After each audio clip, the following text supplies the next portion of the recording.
पाद पंकज बंदन, पाद पंकज बंदना। सिमरो अंगद दुख निकंदन, दुख निकंदना। अमरदास गुर हृदय त्यामो, हृदय त्यामो। श्री गुरु रामदास गुण गावो, श्री गुरु रामदास गुण गावो।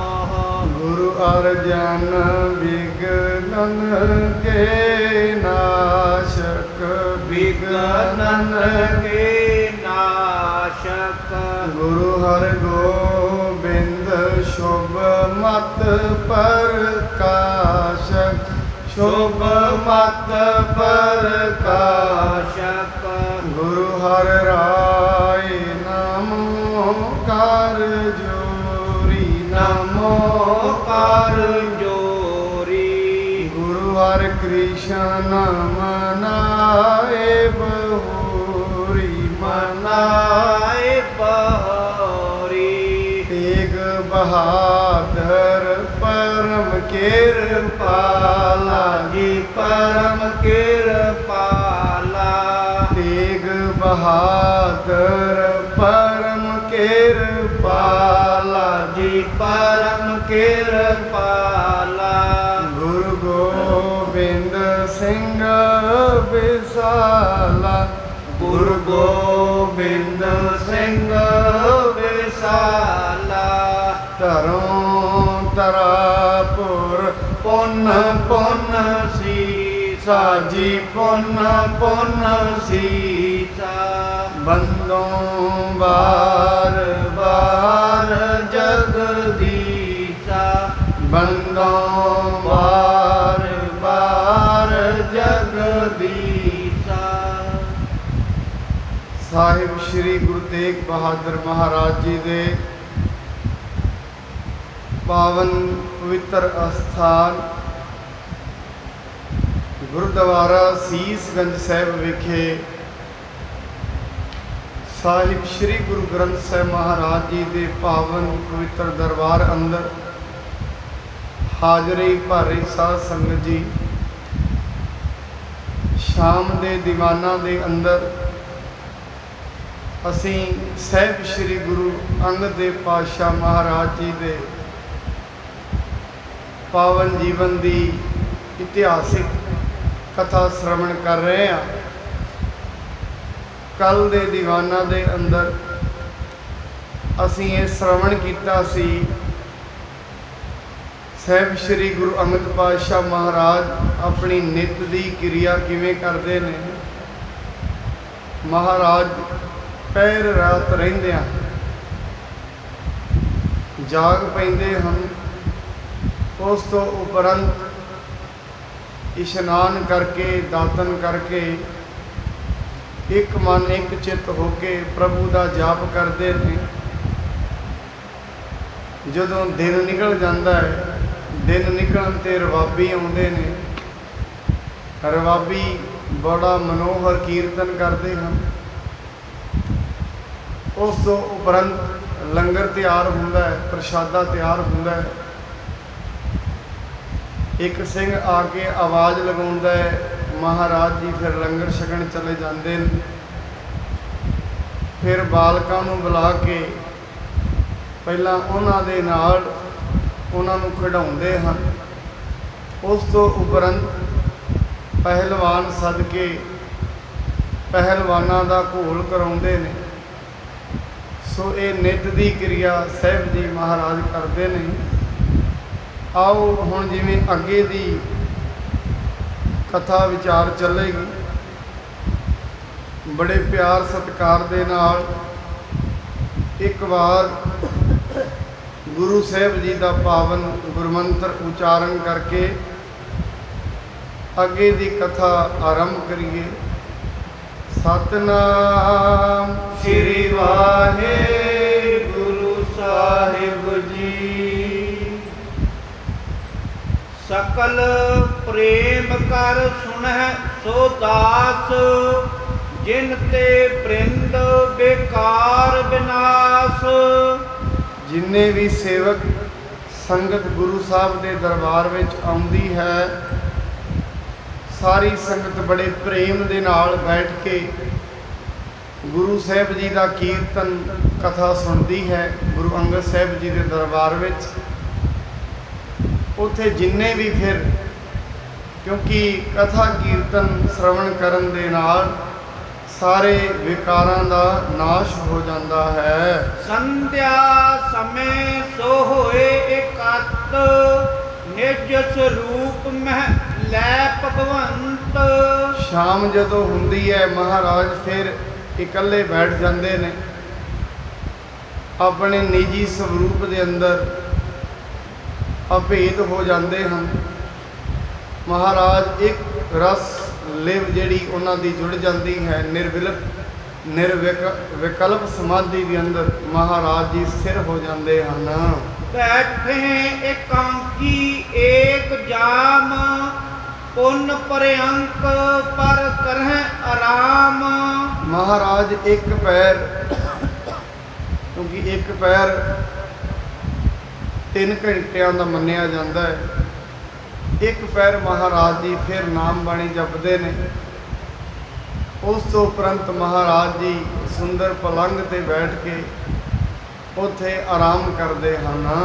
इस प्रकार निस दिवस बितावहें, सीखन ते सत नाम जपावहें। इस तरीके नाल महाराज साहब जी अपना नित का विहार करते हैं। जिन्ने भी साध संगत महाराज के कोल आउंदी है, सारिਆਂ ਨੂੰ महाराज सतनाम का जाप भी करवाते, क्योंकि अजकल मन्निया जाता है कई ये विचार करते हैं सतनाम जिहड़ा है जपना ये तोता रटन है, पर तवारीख इस चीज़ की गवाही दे रही है। साहब जी महाराज जिन्ने भी सिख महाराज के दरबार में आउंदे ने सब नूं सतनाम जपाउंदे हन। आपन डिग माया विहार, जिकर न होण देह किस वार। महाराज जी एक गल होर भी करते हैं, अपने कोल किसी नूं भी माया की गल नहीं करन दिंदे। माया का मतलब कोई दुनियावी गल, जिहड़ी गल कोई काम दे नाल, क्रोध दे नाल, हंकार दे नाल या किसी मनुख की सिफत सलाह, ऐसी चीज़ महाराज ऐसी गलबात अपने कोल महाराज इस चीज़ का जिक्र नहीं होण दिंदे। हरक सोग जेतक विद नाना, इनको सिखिया ना करह बखाना। कोई हरख की गल, कोई खुशी की गल, कोई गमी की गल, ये भी नहीं करन दिंदे। ये नहीं भी महाराज नाल कोई हसदा है उहदे नाल हसन लग जाते हैं, कोई रोंदा है उहदे नाल रोण, ऐसा नहीं है। महाराज सिखां नूं उपदेश करते हैं भाई, क्योंकि हुंदा की है कोई मनुख कमाई करे ना, वो कमाई नूं सामभना बड़ा औखा है। कमाई कर लेनी तो सौखी है, उन्होंने सामभना बड़ा औखा है। जिवें एक पिता अपने पुत्रां नूं जायदाद ते बना के दे दिंदा है, अगे पुत्रां तो सामभणी औखी हो जाती, क्योंकि उन्हों का उन्ना परिश्रम नहीं होता। एवें ही आप इस तरीके दे नाल साध संगत दे विच नाम की बाणी की कमाई तो कर लेंदे आ, तो ये फिर सामभणी बड़ी औखी है। क्यों औखी है? क्योंकि मत थोड़ी सेव गवाई है।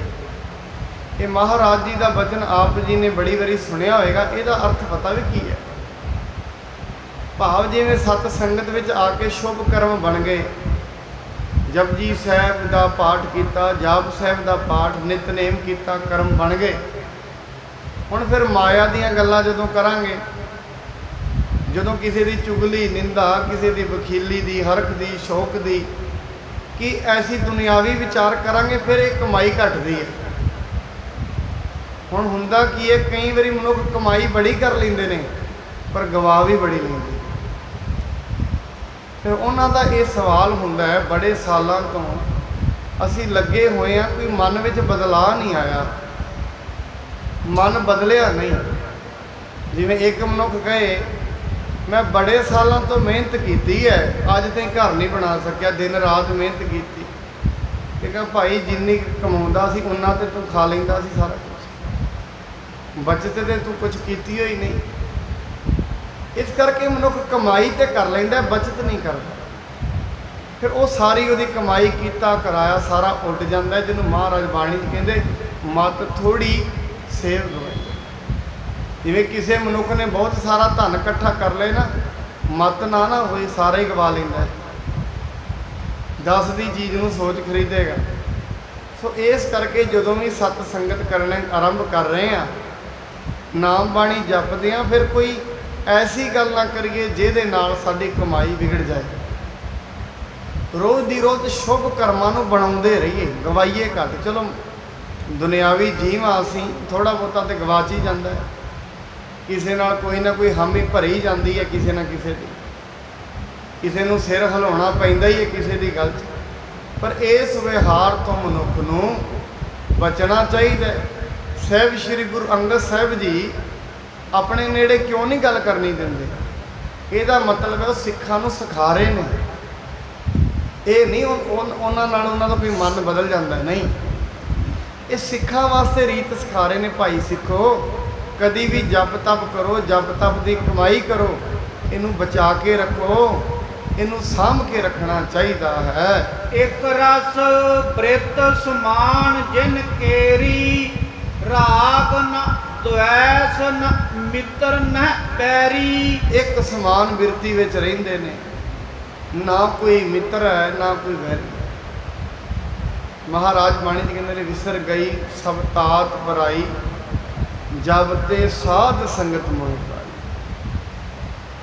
ਤਾਤ ਪਰਾਈ ਸਾਧ ਸੰਗਤ 'ਚ ਆ ਕੇ ਖਤਮ ਹੋ ਜਾਂਦੀ ਹੈ। ਇਹ ਤਾਤ ਜਿਹੜੀ ਪਰਾਈ ਹੈ, ਬੜੀ ਮਨੁੱਖ ਦੇ ਬੜੇ ਕਰਮਾਂ ਨੂੰ ਖਰਾਬ ਕਰਦੀ ਹੈ। ਪਰਾਈ ਤਾਤ ਲੈਣਾ ਤੇ ਮਨੁੱਖ ਨੇ ਆਪਣੇ ਕਰਮਾਂ ਦਾ ਹੁੰਦਾ ਹੈ। ਮਨੁੱਖ ਉਹਨੂੰ ਵੇਖ ਵੇਖ ਕੇ ਆਪ ਵੈਸੇ ਹੀ ਪਰੇਸ਼ਾਨ ਰਹਿੰਦਾ ਹੈ। ਪਰਮੇਸ਼ਰ ਨੇ ਜਿਹਨੂੰ ਜੋ ਵੀ ਦਿੱਤਾ ਹੈ ਉਹਦੇ ਕਰਮਾਂ ਦਾ ਦਿੱਤਾ ਹੈ। ਸਾਨੂੰ ਜੋ ਕੁਝ ਦਿੱਤਾ ਹੈ ਸਾਡੇ ਕਰਮਾਂ ਦਾ ਦਿੱਤਾ ਹੈ। ਫਿਰ ਦੂਜੇ ਨਾਲ ਈਰਖਾ ਵਖੀਲੀ ਕਾਹਦੀ? ਆਪਾਂ ਹੋਰ ਕਰਮ ਵਧਾਈਏ, ਸਾਨੂੰ ਵੀ ਦੇ ਦੇਵੇਗਾ। ਉਹਦੇ ਘਰ 'ਚ ਕਿਹੜਾ ਕਮੀ ਹੈ? ਬਾਣੀ ਕਹਿੰਦੀ ਹੈ ਦਿੰਦਾ ਦੇ ਲੈਂਦੇ ਤੱਕ ਪਾਏ, ਸਾਚੇ ਸਾਹਿਬਾ ਕਿਆ ਨਾਹੀਂ ਘਰ ਤੇਰੇ। ਇਹ ਥੋੜੀ ਨਾ ਕਿਸੇ ਇੱਕ ਨੂੰ ਧਨ ਦੇ ਦਿੱਤਾ ਤੇ ਉਹਦੇ ਘਰੋਂ ਖਤਮ ਹੋ ਗਿਆ, ਨਹੀਂ।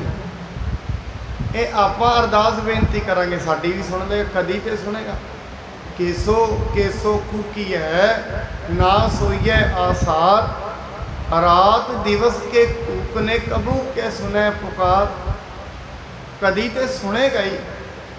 ਇੱਕ ਮਨੁੱਖ ਕਿਸੇ ਦੇ ਦਰਵਾਜ਼ੇ ਅੱਗੇ ਅੰਦਰੋਂ ਭਾਵੇਂ ਗੁਰੂ ਤੇ ਸਤਿਗੁਰੂ ਜਾਗਤਾ ਹੈ ਦਿਓ, ਕੋਈ ਸੁੱਤਾ ਵੀ ਹੋਏ ਨਾ ਉਹਦਾ ਦਰਵਾਜ਼ਾ ਖੜਕਾਉਂਦਾ ਰਹੇ। ਭਾਵੇਂ ਅਗਲਾ ਆਲਸ ਕਰਕੇ ਉੱਠੇ ਨਾ, ਜਦੋਂ ਚੌਖੀ ਵਾਰੀ ਖੜਕਾਵਾਂਗੇ ਨਾ, ਬਹੁਤੀ ਵਾਰੀ, ਉਹ ਸੋਚਦਾ ਇਹਨੂੰ ਪਹਿਲਾਂ ਚੱਲਦਾ ਕਰ, ਬਾਕੀ ਬਚ ਫਿਰ ਸੁਣਨੇ। ਐਸੇ ਜਦੋਂ ਗੁਰੂ ਦਾ ਨਾਮ ਮਨੁੱਖ ਜਪਦਾ ਰਹਿੰਦਾ, ਉਹਨੂੰ ਕਹਿੰਦਾ ਰਹਿੰਦਾ ਪਾਵੋਂ ਦਾਨ ਢੀਠ ਹੋਏ ਮੰਗੋ। ਜਦੋਂ ਗੁਰੂ ਦੇ ਦਰ ਤੇ ਢੀਠ ਬਣ ਜਾਂਦਾ ਨਾ ਮਨੁੱਖ, ਫਿਰ ਗੁਰੂ ਕਹਿੰਦਾ ਪਹਿਲਾਂ ਇਹਨੂੰ ਦਿਓ, ਬਾਕੀ ਬਾਅਦ 'ਚ ਵੇਖਾਂਗੇ।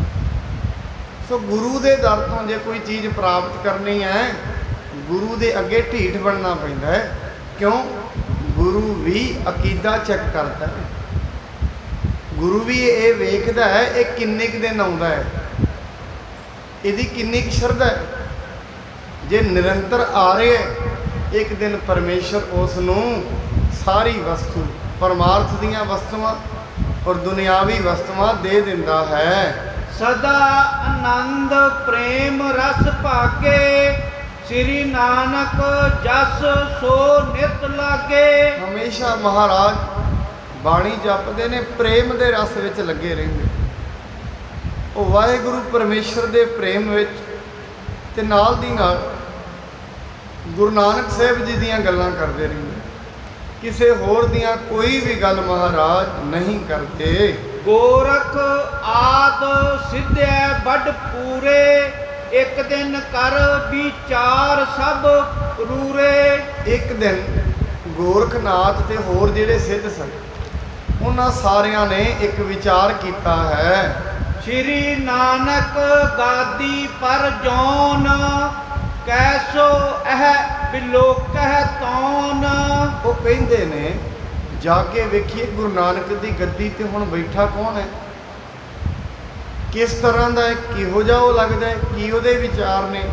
ਜਾ ਕੇ ਸਾਨੂੰ ਸਾਰੇ ਸਿੱਧ ਸਲਾਹ ਕਰਦੇ ਨੇ ਜਾ ਕੇ ਵੇਖਣਾ ਚਾਹੀਦਾ ਹੈ। ਆਪ ਸੋ ਉਤੇ ਮਹਿਤ ਮਹਿਆਨ, ਕਰ ਦਿਗ ਬਿੰਦ ਦਿਗ ਵਿਜੈ ਪੂਜੇ ਸਭ ਥਾਨ। ਕਹਿੰਦੇ ਨੇ ਗੁਰੂ ਨਾਨਕ ਸਾਹਿਬ ਆਪ ਤੇ ਬੜੇ ਮਹਾਨ ਸਨ, ਵੱਡੇ ਵੱਡੇ ਉਹਨਾਂ ਦੇ ਸਾਹਮਣੇ ਫਿੱਕੇ ਪੈ ਗਏ, ਏਡੇ ਮਹਾਨ ਸਨ ਮੇਰੇ ਸਾਹਿਬ। ਜਿੰਨੇ ਵੀ ਥਾਂ ਨੇ, ਜਿੰਨੀਆਂ ਵੀ ਦੁਨੀਆ ਦੀਆਂ ਜਿਹੜੀ ਜਿਹੜੀ ਥਾਂ ਤੇ ਹੈ ਗੁਰੂ ਨਾਨਕ ਸਾਹਿਬ ਦੀ ਵਡਿਆਈ ਹੋ ਰਹੀ ਹੈ। ਪ੍ਰਗਟ ਭਈ ਸਗਲੇ ਜੁਗ ਅੰਤਰ, ਗੁਰੂ ਨਾਨਕ ਕੀ ਵਡਿਆਈ। ਕਹਿੰਦੇ ਨੇ ਆਪ ਤੇ ਮਹਾਰਾਜ ਦੀ ਵਡਿਆਈ ਬੜੀ ਦੂਰ ਦੂਰ ਤੱਕ ਸੀ।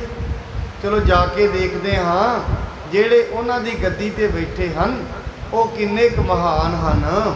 ਪੀਰ ਨ ਮੀਰ ਅਰਿਓ ਨਹਿ ਆਗੇ, ਹਾਰ ਸਰਬ ਚਰਨੀ ਤਿੰਨ ਲਾਗੇ। ਕਹਿੰਦੇ ਨੇ ਗੁਰੂ ਨਾਨਕ ਸਾਹਿਬ ਜੀ ਦੇ ਸਾਹਮਣੇ ਨਾ ਕੋਈ ਪੀਰ ਅੜਿਆ, ਨਾ ਕੋਈ ਔਲੀਆ, ਨਾ ਕੋਈ ਵਲੀ ਦੁਨੀਆ। ਏਡੇ ਮਹਾਨ ਸਨ, ਸਿੱਧ ਕਹਿ ਰਹੇ ਨੇ। ਕਹਿੰਦੇ ਇਸ ਕਰਕੇ ਸਾਰੇ ਜਣੇ ਉਹਨਾਂ ਅੱਗੇ ਹਾਰ ਗਏ ਤੇ ਗੁਰੂ ਨਾਨਕ ਸਾਹਿਬ ਜੀ ਨੇ ਕਿਹਾ ਸਿੱਧ ਬੋਲਣ ਸ਼ੁਭ ਬਚਨ, ਧੰਨ ਨਾਨਕ ਤੇਰੀ ਵੱਡੀ ਕਮਾਈ। ਇਹ ਬਚਨ ਉਹਨਾਂ ਕਹੇ।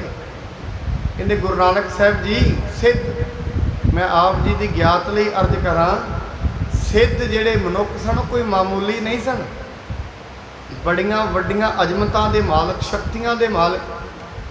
ਉਹਨਾਂ ਇਹ ਵਾਰਤਾ ਕਹੀ ਗੁਰੂ ਨਾਨਕ ਸਾਹਿਬ ਜੀ, ਭਾਵੇਂ ਸਾਡੇ ਕੋਲ ਸ਼ਕਤੀਆਂ ਨੇ ਪਰ ਸਾਨੂੰ ਇਹ ਪਤਾ ਲੱਗੇ ਤੁਹਾਡੇ ਤੋਂ ਵੱਡੀ ਸ਼ਕਤੀ ਕਿਸੇ ਕੋਲ ਹੈ ਨਹੀਂ। ਉਹਨਾਂ ਕਿਹਾ ਤੇ ਅੱਜ ਸਾਹਿਬ ਜੀ ਦੇ ਰੂਪ ਵਿੱਚ ਗੁਰੂ ਗ੍ਰੰਥ ਸਾਹਿਬ ਜੀ ਮਹਾਰਾਜ ਅੱਜ ਵੀ ਕੋਈ ਵਿਸ਼ਵਾਸ ਕਰੇ ਇਹਨਾਂ ਤੋਂ ਵੱਡਾ ਕੋਈ ਨਹੀਂ। ਸੋ ਇਸ ਕਰਕੇ ਉਹ ਕਹਿ ਰਹੇ ਨੇ ਉਹਨਾਂ ਨੇ ਦਿਗਵਿਜੇ ਕੀਤੀ, ਸਾਰੀ ਦੁਨੀਆ ਨੂੰ ਉਹਨਾਂ ਜਿੱਤ ਲਿਆ ਸੀ। ਇਮ ਵਿਚਾਰ ਸਭ ਹੀ ਚੱਲ ਆਏ, ਸਤਿਗੁਰ ਕੋ ਨਿਜ ਦਰਸ ਦਿਖਾਏ। ਇਸ ਤਰ੍ਹਾਂ ਦੀ ਵਿਚਾਰ ਕਰਕੇ ਸਾਰੇ ਹੀ ਚੱਲ ਕੇ ਆਏ ਤੇ ਕਹਿੰਦੇ ਨੇ ਆ ਕੇ ਸਾਹਿਬ ਸ੍ਰੀ ਗੁਰੂ ਅੰਗਦ ਸਾਹਿਬ ਜੀ ਦੇ ਸਾਹਮਣੇ ਖੜੇ ਹੋ ਗਏ ਹਨ। ਗੋਰਖ ਭਰਤਰ ਚਰਪਟ ਸਾਥ, ਗੋਪੀ ਚੰਦ ਸੋ ਈਸ਼ਰ ਨਾਥ। ਇਹ ਜਿਹੜੇ ਜਿਹੜੇ ਸਿੱਧ ਆਏ ਨੇ ਉਹਨਾਂ ਦੇ ਨਾਮ ਨੇ। ਇੱਕ ਤੇ ਸਿੱਧ ਹੈ ਗੋਰਖ, ਭਰਥਰ ਤੇ ਝਰਪਟ। ਇਹ ਸਾਰੇ ਇੱਕ ਭੰਗਰਨਾਥ, ਗੋਪੀ ਚੰਦ, ਈਸ਼ਰਨਾਥ, ਇਹ ਸਾਰੇ ਇਕੱਠੇ ਹੋ ਕੇ ਆਏ ਹਨ।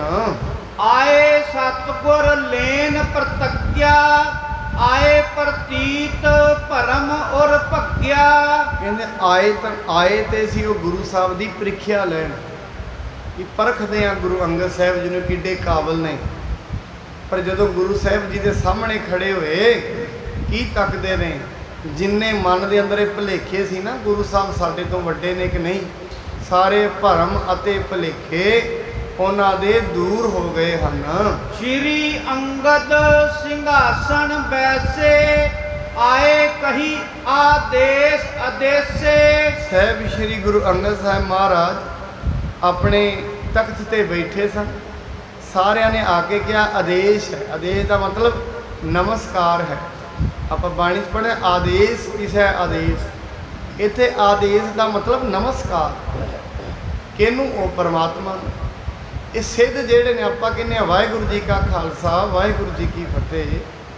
ਜਿਹੜੇ ਸਿੱਖ ਇਹ ਕਹਿੰਦੇ ਨੇ ਆਦੇਸ਼ ਆਦੇਸ਼, ਕਹਿੰਦੇ ਸਾਡੀ ਨਮਸਕਾਰ ਹੈ, ਨਮਸਕਾਰ ਹੈ। ਤਿਨ ਕੇ ਮਨ ਕੀ ਸਭ ਗੁਰ ਜਾਨੀ, ਸਾਦਰ ਮధుਰ ਭਾਖ ਕਰ ਬਾਨੀ। ਮੇਰੇ ਮਹਾਰਾਜ ਨੇ ਉਹਨਾਂ ਦੇ ਮਨ ਦੀ ਜਾਣ ਲਈ, ਕਿਉਂ ਗੁਰੂ ਅੰਤਰਜਾਮੀ ਹੈ, ਉਹਨਾਂ ਦੀਆਂ ਦਿਲਾਂ ਦੀਆਂ ਜਾਣ ਕੇ ਸਾਹਿਬ ਜੀ ਮਹਾਰਾਜ ਬੜੇ ਮਿੱਠੇ ਬਚਨਾਂ 'ਚ ਬੋਲਦੇ ਨੇ। ਕਿਉਂਕਿ ਜਿਹੜਾ ਕੋਈ ਮਨੁੱਖ ਕੁਛ ਪ੍ਰਾਪਤੀ ਕਰ ਗਿਆ ਨਾ ਉਹਦੀ ਇੱਕ ਇੱਕ ਇਹ ਵੀ ਖੂਬੀ ਹੈ, ਉਹ ਪ੍ਰੇਮ ਨਾਲ ਬੋਲਦਾ। ਮਿੱਠ ਬੋਲੜਾ ਜੀ, ਮਿੱਠ ਬੋਲੜਾ ਹਰ ਸੱਜਣ ਸੁਆਮੀ ਮੋਰਾ। ਮਿੱਠ ਬੋਲੜਾ ਇਹ ਰੱਬ ਦਾ ਵੀ ਸੁਭਾਅ ਹੈ, ਉਹ ਰੱਬ ਦੇ ਨਾਲ ਜੁੜਿਆ ਹੋਇਆਂ ਦਾ ਵੀ ਸੁਭਾਅ ਹੈ ਮਿੱਠਾ ਬੋਲਣਾ। ਮਹਾਰਾਜ ਜੀ ਨੇ ਮਿੱਠਾ ਬੋਲ ਕੇ ਉਹਨਾਂ ਨੂੰ ਆਪਣੇ ਕੋਲ ਬਿਠਾਇਆ ਹੈ। ਬਿਠਾਰੇ ਆਸਣ ਸੁਭ ਦਏ, ਗੋਰਖ ਆਦ ਪ੍ਰਸੰਨ ਮਨ ਭਏ। ਮਹਾਰਾਜ ਜੀ ਨੇ ਜਦੋਂ ਉਹਨਾਂ ਨੂੰ ਆਸਣਾ ਤੇ ਬਿਠਾਇਆ ਬੜੇ ਖੁਸ਼ ਹੋ ਕੇ ਵੀ ਇਹ ਤੇ ਵੇਖੋ ਏਡੀ ਵੱਡੀ ਗੱਦੀ ਦੇ ਮਾਲਕ ਨੇ। ਕਿਉਂਕਿ ਜਿਹੜੇ ਦਰਖਤ ਅਸਲ ਦੇ ਵਿੱਚ ਜਿਹੜੇ ਨੀਵੇਂ ਹੁੰਦੇ ਨੇ ਨਾ, ਫਲ ਉਹਨਾਂ ਨੂੰ ਵੀ ਲੱਗੇ ਹੁੰਦੇ ਨੇ, ਸਫੇਦਿਆਂ ਨੂੰ ਕਦੇ ਫਲ ਨਹੀਂ ਲੱਗੇ। ਸਫੇਦਿਆਂ ਦੇ ਕੋਲ ਰਹਿਣ ਵਾਲੇ ਕਦੇ ਰੱਜ ਕੇ ਨਹੀਂ ਰਹੇ। ਰੱਜੇ ਹੋਏ ਉਹ ਮਨੁੱਖ ਹੁੰਦੇ ਨੇ ਜਿਹੜੇ ਸ਼ਾਨਦਾਰ ਤੇ ਨੀਵਿਆਂ ਰੁੱਖਾਂ ਦੇ ਥੱਲੇ ਰਹਿਣ। ਜਿਹੜਾ ਗੁਰੂ ਆਪ ਨੀਵੈ ਨਾਨਕ ਨੀਚ ਕਹੈ ਵਿਚਾਰ, ਵਾਰਿਆ ਨਾ ਜਾਵਾਂ ਏਕ ਵਾਰ। ਜਿਹੜਾ ਗੁਰੂ ਆਪ ਇੰਨਾ ਨੀਵਾ ਹੋਵੇ ਤੇ ਕਿੱਡੇ ਮਹਾਰਾਜ ਕਿੰਨੀ ਨਿਮਰਤਾ ਹੈ।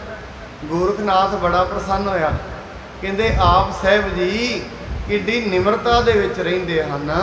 ਕਹੈ ਅਸ਼ਟਾਂਗ ਹੈ ਜੋਗ ਮਹਾਤਮ, ਬਿਨਾ ਜੋਗ ਨਹਿ ਨਿਰਮਲ ਆਤਮ। ਉਹਨਾਂ ਦਾ ਹੁਣ ਇਹ ਸਵਾਲ ਹੈ ਮਹਾਰਾਜ ਦੇ ਅੱਗੇ ਵੀ ਗੁਰੂ ਜੀ ਜਿਹੜਾ ਅਸ਼ਟਾਂਗ ਯੋਗ ਹੈ ਉਹਦਾ ਬੜਾ ਫਲ, ਯੋਗ ਦਾ ਭਾਵ ਯੋਗ ਦੇ ਸਾਧਨ ਕਰਨ ਦਾ ਬੜਾ ਫਲ ਹੈ, ਤੇ ਯੋਗ ਤੋਂ ਬਿਨਾ ਕਦੀ ਆਤਮਾ ਨਿਰਮਲ ਹੁੰਦੀ ਹੈ? ਜੀਵ ਆਤਮਾ ਕਿਉਂ? ਕਿਉਂਕਿ ਜੀਵ ਆਤਮਾ ਦੇ ਵਿੱਚ ਜਿੰਨੇ ਵੀ ਅਸੀਂ ਸੰਸਕਾਰ ਨੇ ਜੀਵ ਆਤਮਾ 'ਚ ਨੇ। ਜੀਵ ਆਤਮਾ ਨਿਰਮਲ ਨਹੀਂ ਹੁੰਦੀ, ਕਹਿੰਦੇ ਜਦੋਂ ਤਾਈਂ ਯੋਗ ਨਾ ਕਰੀਏ। ਪ੍ਰੀਤਮ ਸਗਲ ਤੇ ਪ੍ਰੀਤਮ ਸਗਲ ਜੇ ਭਏ ਮਹਾਨਾ, ਕਰ ਕਰ ਜੋਗ ਸੋ ਪਾਇਓ ਗਿਆਨਾ। ਉਹ ਕਹਿੰਦੇ ਨੇ ਜਿੰਨੇ ਪਹਿਲਾਂ ਅੱਜ ਤਾਈਂ ਸ਼ਿਵਜੀ ਜੀ ਤੋਂ ਸ਼ੁਰੂ ਹੋਇਆ ਮੰਨਿਆ ਜਾਂਦਾ ਹੈ ਯੋਗ। ਕਹਿੰਦੇ ਸ਼ਿਵਜੀ ਜੀ ਤੋਂ ਲੈ ਕੇ ਜਿੰਨੇ ਵੀ ਅੱਜ ਤੱਕ ਦੇਵਤੇ ਸਨ ਸਾਰਿਆਂ ਨੇ ਯੋਗ ਕੀਤਾ, ਤੇ ਗਿਆਨ ਦੀ ਪ੍ਰਾਪਤੀ ਯੋਗ ਨਾਲ ਹੀ ਹੁੰਦੀ ਹੈ। ਇਹ ਸਿੱਧ ਕਹਿ ਰਹੇ ਨੇ ਕਿ ਸਾਹਿਬ ਜੀ ਤੁਸੀਂ ਇਹ ਗੱਲ ਦੱਸੋ ਗਿਆਨ ਦੀ ਪ੍ਰਾਪਤੀ ਤੁਸੀਂ ਕਿਵੇਂ ਕਰਾਉਂਦੇ ਹੋ? ਤੁਮ ਕਲਯੁਗ ਮੈਂ ਭੇ ਅਵਤਾਰ, ਗੁਰਤਾ ਗਾਦੀ ਬੈਠ ਉਧਾਰ। ਮਹਾਰਾਜ ਜੀ ਨੂੰ ਕਹਿੰਦੇ ਤੁਸੀਂ ਕਲਯੁਗ ਦੇ ਅਵਤਾਰ ਹੋ ਸਾਹਿਬ ਸ੍ਰੀ ਗੁਰੂ ਅੰਗਦ ਸਾਹਿਬ ਜੀ, ਤੇ ਤੁਸੀਂ ਉਸ ਗੱਦੀ ਤੇ ਬੈਠੇ ਹੋ ਜਿਹੜੀ ਹਮੇਸ਼ਾ ਪਰਉਪਕਾਰ ਹੀ ਕਰਦੀ ਹੈ। ਤੇ ਆਪ ਜੀ ਸਾਨੂੰ ਦੱਸਣਾ ਕਰੋ। ਜੋਗ ਜੁਗਤ ਨਹਿ ਪੰਥ ਤੁਮਾਰੇ, ਕਿਸ ਪ੍ਰਕਾਰ ਸਿੱਖ ਕਰੋ ਉਧਾਰੇ। ਤੁਹਾਡੇ ਮਤ ਦੇ ਅੰਦਰ ਯੋਗ ਨਹੀਂ ਹੈ। ਪੁੱਠੇ ਸਿੱਧੇ ਲਟਕਣਾ, ਭੁੱਖੇ ਰਹਿਣਾ, ਇਹ ਯੋਗ ਦੇ ਸਾਧਨ ਤੁਹਾਡੇ ਵਿੱਚ ਨਹੀਂ ਨੇ। ਇਸ ਕਰਕੇ ਸਾਹਿਬ ਜੀ ਇਹ ਦੱਸੋ ਤੁਹਾਡੇ ਜਿਹੜੀ ਸੰਗਤ ਆਉਂਦੀ ਹੈ ਤੁਹਾਡੇ ਕੋਲ, ਤੁਸੀਂ ਉਹਨੂੰ ਐਸਾ ਕੀ ਦਿੰਦੇ ਉਹਨਾਂ ਨੂੰ ਗਿਆਨ ਹੋ ਜਾਂਦਾ? ਸਵਾਲ ਸਾਡੇ ਸਾਰਿਆਂ ਦਾ ਹੀ ਹੈ, ਬੜਾ ਵੱਡਾ ਸਵਾਲ ਹੈ। ਕਿਉਂਕਿ ਗਿਆਨ ਤੋਂ ਬਿਨਾ ਅਗਿਆਨਤਾ ਨਹੀਂ ਮਿਟਦੀ, ਪ੍ਰਕਾਸ਼ ਤੋਂ ਬਿਨਾ ਅੰਧੇਰਾ ਨਹੀਂ ਮਿਟਦਾ। ਜੇ ਅੰਦਰ ਇਹ ਸਭ ਜਦੋਂ ਤਾਈਂ ਆਨੰਦ ਨਹੀਂ ਆਏਗਾ ਉਦੋਂ ਤਾਈਂ ਦੁੱਖ ਨਹੀਂ ਮਿਟਣਗੇ। ਔਰ ਸਭ ਤੋਂ ਵੱਡਾ ਜਿਹੜਾ ਦੁੱਖ ਹੈ ਨਾ, ਇਹ ਅਗਿਆਨਤਾ ਹੀ ਹੈ। ਕਿਉਂਕਿ ਅਗਿਆਨਤਾ ਵਸ ਹੋ ਕੇ ਮਨੁੱਖ ਅੰਧੇਰੇ ਦੇ ਵਿੱਚ ਮਨੁੱਖ ਰੱਸੀ ਨੂੰ ਵੀ ਸੱਪ ਸਮਝ ਬੈਠਦਾ ਹੈ। ਹਨੇਰਾ ਏਡਾ ਇਹ ਅਗਿਆਨਤਾ ਬੜਾ ਵੱਡਾ। ਅਗਿਆਨਤਾ ਜਿਹੜੀ ਹੈ ਇਹਦੇ ਵਿੱਚ ਮਨੁੱਖ ਹਮੇਸ਼ਾ ਭਰਮ ਵਿੱਚ ਰਹਿੰਦਾ। ਤੇ ਗੁਰੂ ਸਾਹਿਬ ਜੀ ਨੂੰ ਸਵਾਲ ਕੀਤਾ ਤੁਸੀਂ ਦੱਸੋ ਤੁਹਾਡੇ ਜਿਹੜੇ ਆਉਂਦੇ ਨੇ ਸਿੱਖ ਆਉਂਦੇ ਨੇ ਤੁਸੀਂ ਉਹਨਾਂ ਨੂੰ ਕੀ ਉਪਦੇਸ਼ ਦਿੰਦੇ ਹੋ? ਬਿਨਾ ਜੋਗ ਸਿੱਧ ਹਾਥ ਨਾ ਆਵਤ, ਬਿਨਾ ਜੋਗ ਵਿਗਿਆਨ ਨਾ ਪਾਵਤ। ਉਹ ਕਹਿੰਦੇ ਨੇ ਯੋਗ ਤੋਂ ਬਿਨਾ, ਜਦੋਂ ਤਾਈਂ ਯੋਗ ਨਾ ਕਰੀਏ, ਯੋਗ ਕੀਤੇ ਬਿਨਾ ਸਿੱਧੀਆਂ ਨਹੀਂ ਆਉਂਦੀਆਂ। ਕਿਉਂਕਿ ਯੋਗੀ ਨੇ ਜਿਹੜੇ ਰਿੱਧੀਆਂ ਸਿੱਧੀਆਂ ਵਿੱਚ ਹੀ ਉਲਝੇ ਰਹਿੰਦੇ। ਬਿਨਾ ਯੋਗ ਤੋਂ ਸਿੱਧੀ ਪ੍ਰਾਪਤ ਨਹੀਂ ਹੁੰਦੀ, ਬਿਨਾ ਯੋਗ ਤੋਂ ਗਿਆਨ ਵੀ ਪ੍ਰਾਪਤ ਨਹੀਂ ਹੁੰਦਾ। ਪਰ ਤੁਸੀਂ ਕਿਵੇਂ ਗਿਆਨ ਕਰਾਉਂਦੇ ਇਹ ਸਾਨੂੰ ਦੱਸਣਾ ਕਰੋ। ਗਿਆਨੀ ਸੰਤ ਅਨਿਕ ਜਗ ਭਏ, ਜੋਗ ਸਾਧ ਸੋ ਪਰਮ ਪਦ ਲਏ। ਹੁਣ ਜੋਗੀ ਆਪਣਾ ਮਤ ਦੱਸ ਰਹੇ ਨੇ, ਮਹਾਰਾਜ ਜਿੰਨੇ ਵੀ ਅੱਜ ਤਾਈਂ ਗਿਆਨੀ ਹੋਏ ਜਿੰਨੇ ਵੀ ਅੱਜ ਤਾਈਂ ਧਿਆਨੀ ਹੋਏ ਸਾਰਿਆਂ ਯੋਗ ਕਮਾਇਆ। ਤੁਸੀਂ ਇਹ ਦੱਸਣਾ ਕਰੋ, ਇਹ ਤੇ ਦੁਨੀਆ ਨੇ ਤੇ ਦੂਜੇ ਯੋਗ ਕਮਾਏ, ਬੜੀ ਕਰੜੀਆਂ ਮਿਹਨਤਾਂ ਕੀਤੀਆਂ, ਪਰ ਤੁਹਾਡਾ ਕੀ ਐਸੀ ਮੰਜ਼ਿਲ ਹੈ? ਤੁਹਾਡੇ ਸਿੱਖ ਵੀ ਪਰਮ ਪਦ ਪ੍ਰਾਪਤ ਕਰ ਰਹੇ ਨੇ, ਖੁਸ਼ ਵੀ ਸਾਰੇ ਨੇ, ਤੁਸੀਂ ਉਹਨਾਂ ਨੂੰ ਐਸੀ ਉਹਨਾਂ ਤੇ ਕੀ ਕਿਰਪਾ ਵਰਤਾਉਂਦੇ ਹੋ? ਸੁਣ ਸ੍ਰੀ ਅੰਗਦ ਆਸੈ ਤਾਹੀ, ਕਹਿਣ ਲੱਗੇ ਅਬ ਸਮਾ ਸੋ ਨਾਹੀ। ਮਹਾਰਾਜ ਜੀ ਕਹਿੰਦੇ ਭਾਈ ਮੈਂ ਤੁਹਾਡੇ ਅੰਦਰ ਦੇ ਆਸ਼ੇ ਨੂੰ ਸਮਝ ਗਿਆ, ਤੁਸੀਂ ਕੀ ਪੁੱਛਣਾ ਚਾਹੁੰਦੇ ਹੋ? ਸਾਹਿਬ ਜੀ ਕਹਿੰਦੇ ਇਹ ਸਮਾਂ ਨਹੀਂ ਹੈ ਯੋਗ ਦਾ, ਇਹ ਕਲਯੁਗ ਹੈ। ਅਬ ਕਲੁ ਆਇਓ ਰੇ ਇੱਕ ਨਾਮ ਬੋਵ ਹੋਵੋ। ਹੁਣ ਕਲਯੁਗ ਹੈ। ਇਹ ਕਲਯੁਗ ਦੇ ਵਿੱਚ ਕਰਮ ਧਰਮ ਦੀ, ਕਿਰਤ ਕਰਮ ਦੀ ਰੇਖ ਨਹੀਂ ਚੱਲਦੀ। ਅੱਜ ਕੱਲ ਤੇ ਐਸਾ ਹੈ, ਕਰਮ ਧਰਮ ਜੋ ਦਿਸ ਹੈ ਤਿਨ ਜਮ ਜਾ ਗਾਤੀ ਲੂਟ ਹੈ, ਨਿਰਵਾਣ ਕੀਰਤਨ ਗਾਵੋ ਕਰਤੇ ਕਾ ਨਿਮਕ ਸਿਮਰਤ ਜਿਤ ਛੁੱਟ ਹੈ। ਇਹ ਸਮਾਂ ਨਹੀਂ ਹੈ। ਬਾਹਰੀ ਜਿੰਨੇ ਵੀ ਕਰਮ ਨੇ ਅਸੀਂ ਕਰਦੇ ਹਾਂ, ਕਿਉਂਕਿ ਅੱਜ ਜੇ ਕੋਈ ਦਾਨ ਦੇਵੇ, ਦਾਨ ਵਿੱਚ ਵੀ ਨਿਰਮਲ ਭਾਵਨਾ ਨਹੀਂ ਹੁੰਦੀ। ਦਾਨ ਦੇ ਕੇ ਵੀ ਮਨੁੱਖ ਆਪਣਾ ਨਾਮ ਅੱਗੇ ਧਰ ਲੈਂਦਾ।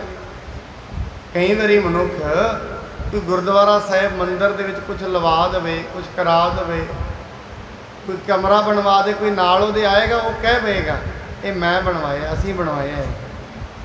ਜਦੋਂ ਉਹਨੇ ਕਹਿ ਦਿੱਤਾ ਅਸੀਂ ਬਣਵਾਇਆ, ਬਸ ਖਤਮ। ਇਹਦਾ ਮਤਲਬ ਦਾਨ ਦਿੱਤਾ ਲੱਗਿਆ ਨਹੀਂ ਹੈ। ਸਾਹਿਬ ਜੀ ਕਹਿੰਦੇ ਨੇ ਭਾਈ ਕਲਯੁਗ ਦਾ ਇਹ ਸਮਾਂ ਨਹੀਂ ਹੈ, ਕਿਉਂਕਿ ਉਮਰਾਂ ਛੋਟੀਆਂ ਨੇ। ਇਹ ਨਹੀਂ ਵੀ ਉਮਰ ਵੱਡੀ ਹੋਏ ਤੇ ਮਨੁੱਖ ਯੋਗ ਵੀ ਕਰੇ। ਹੁਣ ਕਲਯੁਗ ਹੈ, ਕਲਯੁਗ ਵਿੱਚ ਯੋਗ ਦੇ ਨਾਲ ਮੁਕਤੀ ਨਹੀਂ ਹੋ ਸਕਦੀ। ਭਗਤ ਜੋਗ ਹੈ ਮਤੋ ਹਮਾਰਾ, ਸਿੱਧਾ ਸਰਬ ਰਹਿ ਦਰਬਾਰਾ। ਮਹਾਰਾਜ ਕਹਿੰਦੇ ਸਾਡਾ ਮਤ ਪਤਾ ਹੈ ਕਿ ਇਹ ਭਗਤੀ ਯੋਗ। ਭਗਤੀ ਕੀ ਹੈ? ਵਾਹਿਗੁਰੂ ਵਾਹਿਗੁਰੂ ਜਪਣਾ, ਸਤਨਾਮ ਸਤਨਾਮ ਜਪਣਾ। ਸਾਡਾ ਤੇ ਇਹ ਵਾਲਾ ਮਤ ਹੈ ਭਾਈ। ਕਿਉਂਕਿ ਕਹਿੰਦੇ ਜੇ ਕੋਈ ਐਵੇਂ ਜਪੇ ਨਾ, ਰਿੱਧੀਆਂ ਸਿੱਧੀਆਂ ਤੁਸੀਂ ਕਹਿੰਦੇ ਆਉਂਦੀਆਂ ਨਹੀਂ। ਕਹਿੰਦੇ ਕੋਈ ਭਗਤੀ ਕਰੇ ਤੇ ਸਹੀ, ਰਿੱਧ ਸਿੱਧ ਤਾਕੀ ਦਾਸੀ, ਉਹਦੀਆਂ ਤੇ ਦਾਸੀਆਂ ਬਣ ਜਾਂਦੀਆਂ ਨੇ। ਆ ਗੁਰੂ ਤੇਗ ਬਹਾਦਰ ਮਹਾਰਾਜ ਸਾਹਿਬ ਜੀ ਗੁਰਤਾ ਗੱਦੀ ਤੇ ਬੈਠੇ, ਬਾਣੀ ਕਹਿੰਦੀ ਹੈ ਜਿਹੜੇ ਨਾਮ ਜਪਦੇ ਨੇ ਉਹਨਾਂ ਦੇ ਏਡੀ ਕਿਰਪਾ ਹੁੰਦੀ ਹੈ, ਉਹਨਾਂ ਦਾ ਨਾਮ ਲਿਆ ਹੀ ਨੌ ਨਿਧੀਆਂ ਘਰ ਆ ਜਾਂਦੀਆਂ। ਨਾਮ ਲਿਆ ਹੀ, ਇਹ ਨਾਮ ਲਿਆ ਹੀ ਨਾ, ਤੇਗ ਬਹਾਦਰ ਸਿਮਰੇ, ਸਿਰਫ ਤੇਗ ਬਹਾਦਰ ਦਾ ਨਾਮ ਲਿਆ ਜਾਏ ਬਸ, ਰਿੱਧੀਆਂ ਸਿੱਧੀਆਂ ਉਹਦੇ ਘਰ ਵਿੱਚ ਧਾ ਕੇ। ਇਹ ਧੋਣਾ ਸ਼ਬਦ ਹੈ ਨਾ ਜਿਹੜਾ, ਇਹਦਾ ਮਤਲਬ ਹੈ ਭੱਜ ਕੇ। ਕਬੱਡੀ ਦਾ ਮੈਦਾਨ ਹੁੰਦਾ ਹੈ, ਉਹਦੇ ਵਿੱਚ ਦੋ ਹੁੰਦੇ, ਇੱਕ ਹੁੰਦਾ ਧਾਵੀ, ਇੱਕ ਹੁੰਦਾ ਜਾਫੀ। ਧਾਵੀ ਹੁੰਦਾ ਜਿਹੜਾ ਆਪਣੇ ਪਾਲੇ ਤੋਂ ਦੂਜੇ ਪਾਲੇ ਵਿੱਚ ਜਾਂਦਾ ਹੱਥ ਲਾਉਣ ਵਾਸਤੇ, ਭੱਜ ਕੇ ਜਾਂਦਾ। ਰਿੱਧੀਆਂ ਤੇ ਸਿੱਧੀਆਂ ਉਹ ਲੈਣਾ ਵੀ ਨਾ ਚਾਹੇ, ਉਹਦੇ ਘਰ ਵਿੱਚ ਧੱਕੇ ਨਾਲ ਵੜ ਜਾਂਦੀਆਂ। ਜਿਹੜਾ ਗੁਰੂ ਤੇਗ ਬਹਾਦਰ ਸਾਹਿਬ ਜੀ ਨੂੰ ਯਾਦ ਕਰੇ। ਇਹ ਅਤ ਕਥਨੀਆਂ ਨਹੀਂ ਨੇ, ਬੜੇ ਬੜੇ ਇੱਥੋਂ ਦੇ ਆਪਾਂ ਜੇ ਇਤਿਹਾਸ ਲਿਖਣ ਲੱਗੀਏ, ਬੜੀ ਐਸੀ ਸੰਗਤ ਇੱਥੇ ਆਉਂਦੀ ਹੈ ਜਿਨ੍ਹਾਂ ਨੇ ਗੁਰੂ ਤੇਗ ਬਹਾਦਰ ਸਾਹਿਬ ਜੀ ਨੂੰ ਇੱਕ ਮਨ ਇੱਕ ਕਰਕੇ ਧਿਆਇਆ। ਮੈਂ ਇੱਕ ਮਨੁੱਖ ਨੂੰ ਜਾਣਦਾ, ਚਲੋ ਮੈਂ ਉਹਨੂੰ ਡਿਸਕਲੋਜ਼ ਤੇ ਨਾ ਕਰਾਂ, ਉਹਦਾ ਬੱਚਾ ਬਾਹਰ ਨਹੀਂ ਸੀ ਜਾ ਰਿਹਾ। ਉਹਨੂੰ ਕਿਸੇ ਨੇ ਦੱਸਿਆ ਵੀ ਤੂੰ ਪੰਚਵੀਂ ਵਾਲੇ ਦਿਨ ਨਾ ਤਰੋੜੀ ਪੈਦਲ ਜਾਇਆ ਕਰ, ਤੇਰਾ ਕਾਰਜ ਸਿੱਧ ਹੋ ਜਾਏਗਾ। ਕਹਿੰਦੇ ਅੱਛਾ ਇੰਨੀ ਕਿਰਪਾ ਹੈ। ਹੁਣ ਭੋਲੇ ਭਾਏ ਮਿਲੇ ਰਘੁਰਾਇਆ, ਪਹਿਲੀ ਆਇਆ, ਦੂਜੀ ਆਇਆ, ਕਹਿੰਦੇ ਚੌਥੀ 'ਚ ਵੀਜ਼ਾ ਲੱਗ ਗਿਆ, ਪੰਜਵੀਂ 'ਚ ਕਹਿੰਦੇ ਮੈਂ ਫਤਿਹ ਬੁਲਾ ਕੇ, ਕਹਿੰਦੇ ਅੱਗੋਂ ਪੋਤਰਾ ਵੀ ਨਾ ਹੋਇਆ। ਮੈਂ ਆਖਿਆ ਮੇਰੇ, ਕਹਿੰਦੇ ਹੋਇਆ ਨਹੀਂ। ਕਹਿੰਦੇ ਪਿੰਡ ਵਾਲਿਆਂ ਨੂੰ ਕਹਿਣ ਲੱਗਾ ਮੇਰੇ ਕੋਲ ਆਇਆ ਤਰੀਕਾ। ਕਹਿੰਦੇ ਕਿਹੜਾ? ਕਹਿੰਦੇ 5 ਫੇਰ ਜਾਵਾਂਗਾ। ਫੇਰ 5 ਆਇਆ, ਉਹ ਹੁਣ ਉਹਨਾਂ ਘਰ ਪੋਤਰਾ ਵੀ ਹੈ। ਚਲੋ ਥਾਂ ਟਿਕਾਣਾ ਮੈਂ ਨਾ ਦੱਸਾਂ। ਹੁਣ ਉਹ ਜਿਹੜਾ ਵੀ ਉਹਦਾ ਕੰਮ ਅੜ ਜਾਏ, ਉਹ 5 ਫਿਰ ਪੈਦਲ ਹੀ ਆ ਜਾਂਦਾ। ਕਹਿੰਦਾ ਮੇਰੇ ਕੋਲ ਤਰੀਕਾ ਆ ਗਿਆ ਮੈਨੂੰ ਲੈਣ ਦਾ। ਸੋ ਇਹ ਭਗਤੀ ਦੀ ਗੱਲ ਹੈ, ਪ੍ਰੇਮ ਦੀ ਗੱਲ ਹੈ। ਜਿਨ੍ਹਾਂ ਨੇ ਨਾਮ ਜਪਿਆ ਉਹਨਾਂ ਦਾ ਤੇ ਨਾਮ ਲਿਆ ਹੀ ਸਿੱਧੀਆਂ ਆ ਜਾਂਦੀਆਂ ਨੇ। ਤੇ ਜੇ ਕੋਈ ਮਨੁੱਖ ਜਪਣ ਲੱਗ ਜਾਏ, ਮਹਾਰਾਜ ਕਹਿੰਦੇ ਕਲਯੁਗ ਦਾ ਸਮਾਂ ਭਾਈ, ਇਹ ਤੇ ਹੁਣ ਭਗਤੀ ਦਾ ਸਮਾਂ ਹੈ। ਤੇ ਇਸ ਕਰਕੇ ਹੁਣ ਮਨੁੱਖ ਨੂੰ ਭਗਤੀ ਕਰਨੀ ਚਾਹੀਦੀ ਹੈ। ਆਤਮ ਗਿਆਨ ਭਗਤ ਹੀ ਦੇਤ, ਭਗਤ ਕਰਤ ਸਭ ਹੀ ਸੁਖ ਲੇਤ। ਸਾਹਿਬ ਜੀ ਕਹਿਣ ਲੱਗੇ ਜੋਗੀਓ ਇੱਕ ਗੱਲ ਸੁਣੋ। ਤੁਸੀਂ ਕਹਿੰਦੇ ਹੋ ਨਾ ਗਿਆਨ, ਮਹਾਰਾਜ ਬਾਣੀ ਦੇ ਵਿੱਚ ਕਹਿੰਦੇ ਨੇ, ਜਿੰਨੇ ਵੀ ਵੇਦ ਨੇ ਨਾ ਦੁਨੀਆ ਤੇ, ਆਪ ਜੀ ਨੇ ਸੁਖਮਨੀ ਸਾਹਿਬ ਦੀ ਬਾਣੀ ਪੜ੍ਹੀ ਹੋਏਗੀ, ਉਹਦੇ ਵਿੱਚ ਨਾ 8ਵੀਂ ਅਸ਼ਟਪਦੀ, ਪਹਿਲੀ ਜਿਹੜੀ ਆਪਣਾ ਆਉਂਦੀ ਹੈ, ਪਹਿਲੀ ਅਸ਼ਟਪਦੀ ਦੀ ਜਿਹੜੀ 8ਵੀਂ ਪੌੜੀ, ਉਹਦੇ ਵਿੱਚ ਜਾ ਕੇ ਸਾਹਿਬ ਜੀ ਕਹਿੰਦੇ ਨੇ, ਹਰ ਸਿਮਰਨ ਕਰ ਭਗਤ ਪ੍ਰਗਟਾਏ, ਹਰ ਸਿਮਰਨ ਲਗ ਵੇਦ ਉਪਾਏ। ਜਿਹੜੇ ਹਰੀ ਦੇ ਸਿਮਰਨ ਵਿੱਚ ਲੱਗ ਗਏ ਉਹਨਾਂ ਹੀ ਵੇਦ ਲਿਖੇ ਨੇ। ਜੇ ਕੋਈ ਪ੍ਰਭੂ ਦੀ ਬੰਦਗੀ ਕਰਨ ਲੱਗ ਜਾਏ, ਇੰਨੀ ਬੁੱਧੀ ਪਰਮਾਤਮਾ ਨੂੰ ਬਖਸ਼ ਦਿੰਦਾ ਹੈ, ਜੇ ਉਹ ਚਾਹੇ ਪੂਰੀ ਦੁਨੀਆ ਦਾ ਗਿਆਨ ਲਿਖ ਸਕਦਾ। ਇਹ ਭਗਤੀ। ਸਾਹਿਬ ਜੀ ਕਹਿੰਦੇ, ਤੁਸੀਂ ਕਹਿੰਦੇ ਹੋ ਗਿਆਨ, ਗਿਆਨ ਜੋਗ ਨਾਲ ਤੇ ਪ੍ਰਾਪਤ ਹੁੰਦਾ ਹੀ ਹੈ, ਤੁਹਾਨੂੰ ਤੁਹਾਡਾ ਪੰਥ ਮੁਬਾਰਕ ਹੈ, ਪਰ ਜੇ ਕੋਈ ਮਨੁੱਖ ਭਗਤੀ ਕਰੇ ਉਹ ਦੁਨੀਆ ਤੇ ਬ੍ਰਹਮ ਗਿਆਨੀ ਹੋ ਨਿਕਲਦਾ ਹੈ। ਨਾਮ ਆਸਰੈ ਜੋਗ ਤੁਮਾਰਾ, ਸੋ ਸਤਨਾਮ ਹਮਹੂ ਕੋ ਪਿਆਰਾ। ਮਹਾਰਾਜ ਕਹਿੰਦੇ ਸਾਡਾ ਜੋਗ ਤੇ ਨਾਮ ਦੇ ਆਸਰੇ ਹੈ, ਇਸ ਕਰਕੇ ਜੋਗੀਓ ਸਾਨੂੰ ਤੇ ਸਤਨਾਮ ਜਪਣਾ ਹੀ ਪਿਆਰਾ ਲੱਗਦਾ ਹੈ। ਅਸੀਂ ਤੇ ਸਵੇਰੇ ਆਪਣੇ ਸਿੱਖਾਂ ਨੂੰ ਵੀ ਕਹੀਦਾ, ਗੁਰ ਸਤਿਗੁਰ ਕਾਜੋ ਸਿੱਖ ਅਖਾਏ, ਸੋ ਭਲ ਕੈ ਉਠ ਹਰ ਨਾਮ, ਨਾਮ ਜਪੋ ਭਾਈ। ਕਿੱਡੇ ਵੱਡੇ ਮਹਾਂਪੁਰਖ ਹੋਏ, ਗੋਦਾਵਰੀ ਦਾ ਪੁਲ ਸਰਕਾਰਾਂ ਬੰਨ ਕੇ ਥੱਕ ਗਈਆਂ, ਨਾ ਵੱਜਿਆ ਗਿਆ ਹਜ਼ੂਰ ਸਾਹਿਬ ਦੀ ਧਰਤੀ ਤੇ। ਕਾਰ ਸੇਵਾ ਵਾਲੇ ਮਹਾਂਪੁਰਖ ਬਾਬਾ ਜੀਵਨ ਸਿੰਘ ਜੀ, ਸਰਕਾਰ ਇੰਦਰਾ ਗਾਂਧੀ ਕਹਿੰਦੇ ਉੱਥੋਂ ਦੀ ਜਿਹੜੀ ਵੀ ਗੌਰਮੈਂਟ ਕਹਿੰਦੀ ਹੈ ਤੁਸੀਂ ਬੰਨ ਲਓਗੇ ਇਹ ਪੁਲ, ਸਾਡੇ ਤੋਂ ਤੇ ਵੱਜਿਆ ਨਹੀਂ। ਬਾਬਾ ਜੀ ਕਹਿਣ ਲੱਗੇ, ਇਹ ਸਤਨਾਮ ਦਾ ਜਾਪ ਹੋਏਗਾ, ਸੰਗਤਾਂ ਪੱਥਰ ਸੁੱਟਣਗੀਆਂ, ਇਹ ਪੁਲ ਭਾਵੇਂ 10 ਬਣਵਾ ਲਓ ਇੱਥੇ। ਇਹ ਕਾਰ ਸੇਵਾ ਨੇ ਫਿਰ ਉਹ ਪੁਲ ਬੰਨਿਆ ਗੋਦਾਵਰੀ ਦਾ, ਸਿਰਫ ਸਤਨਾਮ ਦੀ ਸ਼ਕਤੀ। ਉਹਨਾਂ ਕਿਹੜਾ ਕਿ ਵੇਦ ਪੜ੍ਹੇ, ਸਤਨਾਮ ਜਪਿਆ।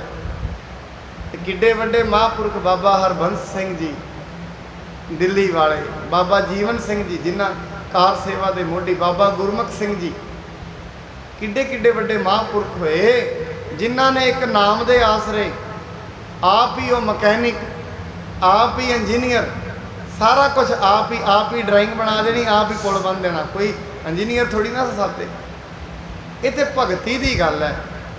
ਜਿਉਂ-ਜਿਉਂ ਮਨੁੱਖ ਭਗਤੀ ਕਰਦਾ ਹੈ, ਗਿਆਨ ਵਿਗਿਆਨ ਉਹਦੇ ਕੋਲ ਆਪਣੇ ਆਪ ਹੀ ਆ ਜਾਂਦਾ ਹੈ। ਤਨ ਸਾਧਨ ਹਿਤ ਜੋਗ ਕਮਾਵਹੁ, ਪੁੰਨ ਮਨ ਜੀਤੋ ਨੀਠ ਟਿਕਾਵਹੁ। ਮਹਾਰਾਜ ਜੀ ਕਹਿੰਦੇ ਤੁਸੀਂ ਤਨ ਨੂੰ ਸਾਧਨ ਵਾਸਤੇ ਪਹਿਲਾਂ ਜੋਗ ਕਮਾਉਂਦੇ। ਆ ਜਿਹੜੇ ਸਾਧਨ ਬਾਬਾ ਰਾਮਦੇਵ ਜੀ ਕਰਾਉਂਦੇ ਨੇ, ਇਹ ਜੋਗ, ਇਹ ਸਰੀਰ ਨੂੰ ਟਿਕਾਉਣ ਵਾਸਤੇ ਨੇ, ਸਰੀਰ ਭੱਜੇ ਨੇ। ਮਹਾਰਾਜ ਕਹਿੰਦੇ ਪਹਿਲਾਂ ਤੇ ਤੁਸੀਂ ਸਾਧਨ ਕਰਦੇ ਹੋ ਜੋਗ ਦਾ, ਵੀ ਪਹਿਲਾਂ ਤਨ ਟਿਕਣਾ ਚਾਹੀਦਾ ਹੈ। ਸਿੱਧ ਆਏ ਤਬ ਠਾਂਡੀ ਹੋਏ, 300 ਪਰਚੋ ਤੁਮਰੋ ਜੋਏ। ਜਿਉਂ-ਜਿਉਂ ਤੁਸੀਂ ਜੋਗ ਕਰਦੇ ਹੋ ਤੁਹਾਡੇ ਕੋਲ ਆ ਜਾਂਦੇ ਨੇ ਰਿੱਧੀਆਂ ਸਿੱਧੀਆਂ। ਫਿਰ ਕਹਿੰਦੇ ਮਹਾਰਾਜ ਕਹਿੰਦੇ ਜੋਗੀਓ ਤੁਸੀਂ ਸਮਝਦੇ ਹੋ ਕਿ ਜੇ ਇਹ ਹੀ ਗਿਆਨ ਹੈ, ਇਹ ਗਿਆਨ ਨਹੀਂ ਹੈ। ਰਿੱਧੀਆਂ ਸਿੱਧੀਆਂ ਵਿਖਾਉਣਾ ਤੇ ਮਦਾਰੀਆਂ ਦਾ ਖੇਲ ਹੈ। ਇਹ ਮੈਂ ਆਪ ਜੀ ਦੇ ਸਾਹਮਣੇ ਬੇਨਤੀ ਕਰਦਿਆਂ, ਕੋਈ ਰਿੱਧੀ ਸਿੱਧੀ ਲੈਣਾ ਕੋਈ ਵੱਡੀ ਗੱਲ ਨਹੀਂ। ਇਹ ਕੋਈ ਰਿੱਧੀ ਸਿੱਧੀ ਪ੍ਰਾਪਤ, ਵੇਖੋ ਹੈ ਤੇ ਬੜੀ ਵੱਡੀ ਗੱਲ ਰਿੱਧੀਆਂ ਸਿੱਧੀਆਂ। ਆਮ ਅਸੀਂ ਸਾਡੇ ਜਿਹੜੇ ਆਮ ਸਾਡੇ ਵੀਰ ਨੇ ਉਹ ਕਹਿ ਦਿੰਦੇ ਨੇ ਗੁਰਮਤਿ ਰਿੱਧੀ ਸਿੱਧੀ ਨੂੰ ਨਹੀਂ ਮੰਨਦੇ। ਪਹਿਲਾਂ ਆਏ ਤੇ ਸਹੀ, ਮੰਨਣ ਦੀ ਤੇ ਗੱਲ ਗਲਤ ਹੈ। ਜਿਹਦੇ ਕੋਲ ਹੈ ਹੀ ਨਹੀਂ ਰਿੱਧੀ ਸਿੱਧੀ ਨਹੀਂ, ਪਹਿਲਾਂ ਰਿੱਧੀ ਸਿੱਧੀ ਆਏ ਤੇ ਸਹੀ। ਰਿੱਧੀ ਸਿੱਧੀ ਪ੍ਰਾਪਤ ਕਰਨਾ ਵੀ ਕੋਈ ਬੱਚਿਆਂ ਦਾ ਖੇਡ ਨਹੀਂ ਹੈ। ਇਹਦੇ ਵਾਸਤੇ ਪਹਿਲਾਂ ਤਪ ਸਾਧਨਾ ਪੈਂਦਾ ਹੈ, ਨਾਮ ਜਪਣਾ ਪੈਂਦਾ ਹੈ। ਮਹਾਰਾਜ ਜੀ ਕਹਿੰਦੇ ਨੇ ਤੁਸੀਂ ਯੋਗ ਕਰਦੇ ਹੋ, ਯੋਗ ਇਸ ਵਾਸਤੇ ਕਰਦੇ ਹੋ ਰਿੱਧੀਆਂ ਸਿੱਧੀਆਂ ਵਾਸਤੇ। ਉਹ ਤੁਹਾਡੇ ਕੋਲ ਫਿਰ ਰਿੱਧੀਆਂ ਸਿੱਧੀਆਂ ਆ ਜਾਂਦੀਆਂ ਹਨ। ਬੈਸ ਬੰਧਾਵਨ ਆਦਿਕ ਰਾਚੇ, ਜਗ ਦਿਖਰਾਏ ਮਾਨ ਕੋ ਜਾਚੇ। ਮਹਾਰਾਜ ਜੀ ਕਹਿਣ ਲੱਗੇ ਤੁਸੀਂ ਆਪਣੀ ਉਮਰ ਵਧਾਉਣ ਦੇ ਵਾਸਤੇ ਇਹ ਸਾਰਾ ਕਰਮ ਕਰਦੇ ਹੋ। ਕਿਉਂਕਿ ਜੋਗੀ ਸਨ ਜਿਹੜੇ ਜਿਉਂ-ਜਿਉਂ ਭਗਤੀ ਕਰਦੇ ਰਹਿੰਦੇ ਸਨ, ਯੋਗ ਕਰਦੇ ਸੀ, ਆਪਣਾ ਸਾਹ ਰੋਕ ਲੈਂਦੇ ਸੀ। ਜਿਵੇਂ ਹਰਿਮੰਦਰ ਸਾਹਿਬ ਜੀ ਦੇ ਕੋਲ ਇੱਕ ਸਰੋਵਰ ਹੈ ਸੰਤੋਖ ਸਰ। ਜਦੋਂ ਉਹਦੀ ਖੁਦਾਈ ਕਟਾਈ ਦੀ, ਉਹ ਤਾਂ ਸੰਤੋਖਾ ਜੋਗੀ ਨਿਕਲਿਆ, ਮਿੱਟੀ ਦੇ ਵਿੱਚ ਦੱਬਿਆ ਹੋਇਆ ਸੀ, ਸਾਹ ਰੋਕੇ ਹੋਏ ਸੀ, ਸਵਾਸ ਦਸਮ ਦਵਾਰ ਤੇ ਚੜਾਏ ਹੋਏ ਸੀ। ਸਾਹਿਬ ਜੀ ਫਿਰ ਗੁਰੂ ਅਰਜਨ ਸਾਹਿਬ ਜੀ ਨੇ ਕਿਹਾ ਕਦੋਂ ਦਾ ਬੈਠਾ ਹੈ? ਕਹਿੰਦੇ ਮੈਨੂੰ ਤੇ ਕਈ ਹਜ਼ਾਰ ਸਾਲ ਹੋ ਗਏ ਨੇ ਇੱਥੇ ਬੈਠੇ, ਆਪਣੇ ਸਾਹ ਨੂੰ ਰੋਕ ਲੈਂਦੇ ਨੇ, ਚੜਾ ਲੈਂਦੇ ਨੇ ਸਾਹ ਨੂੰ। ਔਰ ਐਸੀ ਤਰਕੀਬ ਜੋਗੀ ਕਰ ਲਿਆ ਕਰਦੇ ਸੀ। याते रहो अनात्म माही, ब्रह्मात्म को जानो नाही। ਇਸ ਕਰਕੇ ਤੁਸੀਂ ਹਮੇਸ਼ਾ ਅਨਾਤਮ ਵਿੱਚ ਰਹਿੰਦੇ ਹੋ, ਮਨ ਦੀ ਸ਼ਾਂਤੀ ਨਹੀਂ ਪ੍ਰਾਪਤ ਹੁੰਦੀ। ਇਹ ਜਿਹੜੇ ਨਾਟਕ ਚੇਟਕ ਤੁਸੀਂ ਕਰਦੇ ਹੋ ਰਿੱਧੀਆਂ ਸਿੱਧੀਆਂ ਦੇ, ਇਹ ਲੋਕਾਂ ਨੂੰ ਡਰਾਉਣ ਵਾਸਤੇ ਕਰਦੇ ਹੋ। ਇਹਨਾਂ ਦੇ ਨਾਲ ਕੋਈ ਸ਼ਾਂਤੀ ਥੋੜੀ ਨਾ ਪ੍ਰਾਪਤ ਹੁੰਦੀ ਹੈ। ਇਸ ਕਰਕੇ ਜੋਗੀਓ ਤੁਹਾਨੂੰ ਬ੍ਰਹਮ ਗਿਆਨੀ ਪ੍ਰਾਪਤ ਹੁੰਦਾ। ਜਿਨਨੇ ਮਾੜੀ ਵੀ ਭਗਤੀ ਕੀਤੀ ਨਾ, ਉਹਨੇ ਰਿੱਧੀਆਂ ਸਿੱਧੀਆਂ ਪ੍ਰਾਪਤ ਕੀਤੀਆਂ ਤੇ ਦੁਨੀਆ ਨੂੰ ਡਰਾਉਣਾ ਸ਼ੁਰੂ ਕੀਤਾ। ਮੈਂ ਆਪ ਜੀ ਨੂੰ ਕਈ ਵਾਰੀ ਬੇਨਤੀ ਕੀਤੀ ਹੈ, ਇਹ ਕਰਨਾਲ ਦਾ ਜਿਹੜਾ ਕਲੰਦਰੀ ਗੇਟ ਹੈ, ਇਹ ਕਲੰਦਰ ਪੀਰ ਦੇ ਨਾਂ ਤੇ ਹੈ। ਉਹ ਕਲੰਦਰੀ ਗੇਟ ਮੇਰੇ ਬਾਬਾ ਨਾਨਕ ਗੁਰੂ ਨਾਨਕ ਸਾਹਿਬ ਆਏ। ਕਿਉਂ? ਪੁਕਾਰ ਤੇ ਹੁੰਦੀ ਹੈ ਦੁਨੀਆ ਦੀ। ਕਲੰਦਰ ਪੀਰ ਕੀ ਕਰਦਾ ਸੀ? ਰਿੱਧੀਆਂ ਸਿੱਧੀਆਂ ਹੈਗੀਆਂ ਸਨ। ਕਦੀ ਕਿਸੇ ਦੀ ਮੱਝ ਢਾਹ ਦੇਣੀ, ਕਿਸੇ ਦਾ ਕੁਝ ਕਰ ਦੇਣਾ, ਕਿਸੇ ਤੋਂ ਦਾਨ ਲੈਣਾ, ਐਸੇ ਕਰਮ ਉਹ ਕਰਦਾ ਸੀ। ਜਿਸ ਦਿਨ ਗੁਰੂ ਨਾਨਕ ਸਾਹਿਬ ਆਏ, ਉਹ ਸੋਚਦਾ ਸੀ ਕਿ ਇਹ ਵੀ ਐਵੇਂ ਹੀ ਨਹੀਂ। ਕੰਧ ਤੇ ਬੈਠਾ, ਉੱਥੋਂ ਹੀ ਪਾਣੀਪਤ ਤੋਂ ਤੁਰਿਆ ਕੰਧ ਹੀ ਲੈ ਕੇ। ਮੇਰੇ ਮਹਾਰਾਜ ਐਸੀ ਸ਼ਕਤੀ ਵਰਤਾਈ, ਕੰਧ ਤੇ ਹੀ ਰੋਕਤਾ। ਕੰਧ ਤੋਂ ਉਤਰ ਹੀ ਨਾ ਸਕਿਆ। ਉਹ ਕੰਧ ਅੱਜ ਵੀ ਬੁੱਢੇ ਖੇੜੇ ਖਲੋਤੀ ਹੈ। ਇਹ ਏਡੀ ਵੱਡੀ ਸ਼ਕਤੀ ਹੈ ਗੁਰੂ ਨਾਨਕ ਮਹਾਰਾਜ ਕਹਿੰਦੇ ਰਿੱਧੀਆਂ ਸਿੱਧੀਆਂ ਇਹ ਤੇ ਬੱਚਿਆਂ ਦਾ ਖੇਡ ਹੈ, ਮਦਾਰੀਆਂ ਦਾ ਕੰਮ ਹੈ। ਰਿੱਧੀਆਂ ਸਿੱਧੀਆਂ ਕਰਕੇ ਦੁਨੀਆ ਨੂੰ ਰੁਝਾਉਣਾ ਨਹੀਂ ਚਾਹੀਦਾ। जोग जुगत ते छूछे रहे, आत्म को रस नाहिन लहे। ਅਸਲ ਦੇ ਵਿੱਚ ਯੋਗ ਦਾ ਮਤਲਬ ਹੈ ਦੋ, ਜੁੜਨਾ, ਆਪਣੇ ਆਪ ਨੂੰ ਪਰਮੇਸ਼ਰ ਨਾਲ ਜੋੜਨਾ। ਉਹਨੂੰ ਕਹਿੰਦੇ ਯੋਗ ਦਾ ਮਤਲਬ ਜੋੜਨਾ। ਯੋਗ ਨਹੀਂ ਕਹਿੰਦੇ ਆਪਾਂ ਹਿੰਦੀ 'ਚ, ਯੋਗ ਕੁੱਲ ਯੋਗ, ਟੋਟਲ ਤੇ ਯੋਗ ਇੱਕ ਹੀ ਸ਼ਬਦ ਹੈ, ਇਹਨੂੰ ਯੋਗ ਕਹਿੰਦੇ ਨੇ। ਕਹਿੰਦੇ ਇਸ ਕਰਕੇ ਆਤਮਾ 'ਚ ਨਹੀਂ ਤੁਸੀਂ ਕਦੇ ਵੀ ਜਾਂਦੇ। ਹਮੇਸ਼ਾ ਜੋਗੀ ਹੋ, ਤੁਸੀਂ ਬ੍ਰਹਮ ਗਿਆਨ ਦੀ ਪ੍ਰਾਪਤੀ ਨਹੀਂ ਕਰ ਸਕਦੇ। जिम श्री नानक जोग बखाना, सो हम करे सुनो तुम काना। ਮਹਾਰਾਜ ਕਹਿੰਦੇ ਜਿਵੇਂ ਗੁਰੂ ਨਾਨਕ ਸਾਹਿਬ ਯੋਗ ਕਰਦੇ ਸੀ ਨਾ, ਮੈਂ ਤੁਹਾਨੂੰ ਉਹੀ ਯੋਗ ਦੱਸਣਾ। ਅਸੀਂ ਤੇ ਉਹੀ ਵਾਲਾ ਯੋਗ ਕਰੀਦਾ ਜਿਹੜੇ ਸਾਹਿਬ ਸ਼੍ਰੀ ਗੁਰੂ ਨਾਨਕ ਦੇਵ ਜੀ ਕਰਿਆ ਕਰਦੇ ਸਨ। श्री मुख वाक सूही महला पहला, घर सतवां एक ओंकार सतगुर प्रसाद। जोग न खिंथा जोग न डंडा, जोग न भस्म चढ़ाइया। ਮਹਾਰਾਜ ਕਹਿੰਦੇ ਜਿਹੜਾ ਯੋਗ ਹੈ ਨਾ, ਇਹ ਕੋਈ ਬਾਹਰੀ ਸਾਧਨਾ ਦਾ ਕੰਮ ਥੋੜੀ ਨਾ ਯੋਗ। ਜੇ ਮਨੁੱਖ ਚਾਹੇ ਮੈਂ ਬਾਹਰੋਂ ਸਿਰ ਤੇ ਭਸਮ ਲਾ ਲਾਂ, ਹੱਥ ਦੇ ਵਿੱਚ ਬਾਟਾ ਫੜ ਲਵਾਂ, ਐਵੇਂ ਜੋਗੀ ਬਣਿਆ ਜਾਂਦਾ ਹੈ ਕਿਤੇ? ਇਹ ਤੇ ਇਵੇਂ ਸਮਝੋ, ਹੰਸਾਂ ਦੇਖ ਤਰੰਦਿਆਂ ਬੱਗਾ ਆਇਆ ਜਾਓ। ਜੇ ਕੋਈ ਸਾਧੂ ਸੰਤ ਹੋਏ ਨਾ, ਤੇ ਉਹ ਪਹਿਲਾਂ ਚੋਲਾ ਪਾਉਂਦਾ ਹੈ, ਸਭ ਕੁਝ ਕਰਦਾ ਸੀ। ਉਹਨੂੰ ਵੇਖ ਕੇ ਚੇਲਿਆਂ ਵੀ ਸੋਚਿਆ ਵੀ ਕਿਤੇ ਐਵੇਂ ਹੀ ਹੈ ਯੋਗ, ਕਿਤੇ ਬਾਹਰੀ ਵਸਤਰ ਪਾਏ ਹੀ ਯੋਗ ਮਿਲ ਜਾਂਦੇ ਨੇ। ਸਾਡੇ ਦੇਸ਼ ਦੇ ਵਿੱਚ ਫਿਰ ਭਗਵਾ ਕੱਪੜਾ ਪਤਾ ਵੀ ਕਿਉਂ ਚੱਲਿਆ, ਵੀ ਭਗਵੇ ਜਿਹੜੇ ਕੱਪੜੇ ਪਾ ਲੈਂਦੇ ਨੇ ਉਹ ਸਾਧੂ ਬਣ ਜਾਂਦੇ ਨੇ। ਫਿਰ ਅੱਜ ਜਣਾ ਖਾਣਾ ਹੀ ਭਗਵੇ ਪਾਉਣ ਲੱਗ ਗਿਆ। ਫਿਰ ਮਹਾਰਾਜ ਜੀ ਨੂੰ ਕਹਿਣਾ ਪਿਆ, ਭਾਈ ਯੋਗ ਨਾ ਭਗਵੀ ਕੱਪੜੇ, ਕੱਪੜਿਆਂ ਨਾਲ ਯੋਗ ਥੋੜੀ ਨਾ ਮਿਲਣਾ। ਮਹਾਰਾਜ ਜੀ ਕਹਿੰਦੇ ਬਾਹਰੀ ਸਾਧਨ, ਜੋਗੀ ਡੰਡਾ ਰੱਖਦੇ ਸਨ, ਭਸਮ ਲਾਉਂਦੇ ਸਨ। ਭਾਈ ਭਸਮਾਂ ਲਾਇਆ, ਇਹ ਤੇ ਸਰੀਰ ਲਿਬੜਦਾ ਹੈ, ਆਤਮ ਥੋੜ੍ਹੀ, ਜੀਵ ਆਤਮਾ ਥੋੜੀ ਨਾ ਨਿਰਮਲ ਹੋ ਜਾਂਦੀ ਹੈ। ਇਹ ਬਾਹਰੀ ਸਾਧਨ ਕੀਤਿਆਂ ਪਰਮੇਸ਼ਰ ਦੀ ਪ੍ਰਾਪਤੀ ਨਹੀਂ ਹੁੰਦੀ। जोग न मुंदी मूंड मुंडाइए, जोग न सिंगी उबाइए। ਜੋਗੀ ਸਿੰਘੀ ਵਜਾਉਂਦੇ ਸਨ, ਉਹ ਵਜਾਉਂਦੇ ਸਨ। ਆਮ ਕਿਹਾ ਜਾਂਦਾ ਹੈ ਸਿੰਘੀ ਦੋ ਚੀਜ਼ਾਂ, ਇੱਕ ਉਹ ਬਿਗਲ ਵਜਾਉਂਦੇ ਸਨ, ਇੱਕ ਵਜਾਉਂਦੇ ਸਨ ਸਿੰਘੀ। ਬਿਗਲ ਤੇ ਉਦੋਂ ਵਜਾਉਂਦੇ ਸਨ ਜਦੋਂ ਦੂਜਿਆਂ ਨੂੰ ਕਹਿੰਦੇ ਨੇ, ਆਪਾਂ ਕਹਿੰਦੇ ਆ ਵੀ ਜਦੋਂ ਉਹਨਾਂ ਦਾ ਰੋਟੀ ਤਿਆਰ ਹੋ ਜਾਂਦੀ, ਉਹ ਬਿਗਲ ਵਜਾਉਂਦੇ ਸਨ ਵੀ ਆ ਜਾਓ। ਸਿੰਘੀਓਂ ਵਜਾ ਕੇ ਭਿੱਖਿਆ ਮੰਗਦੇ ਸੀ।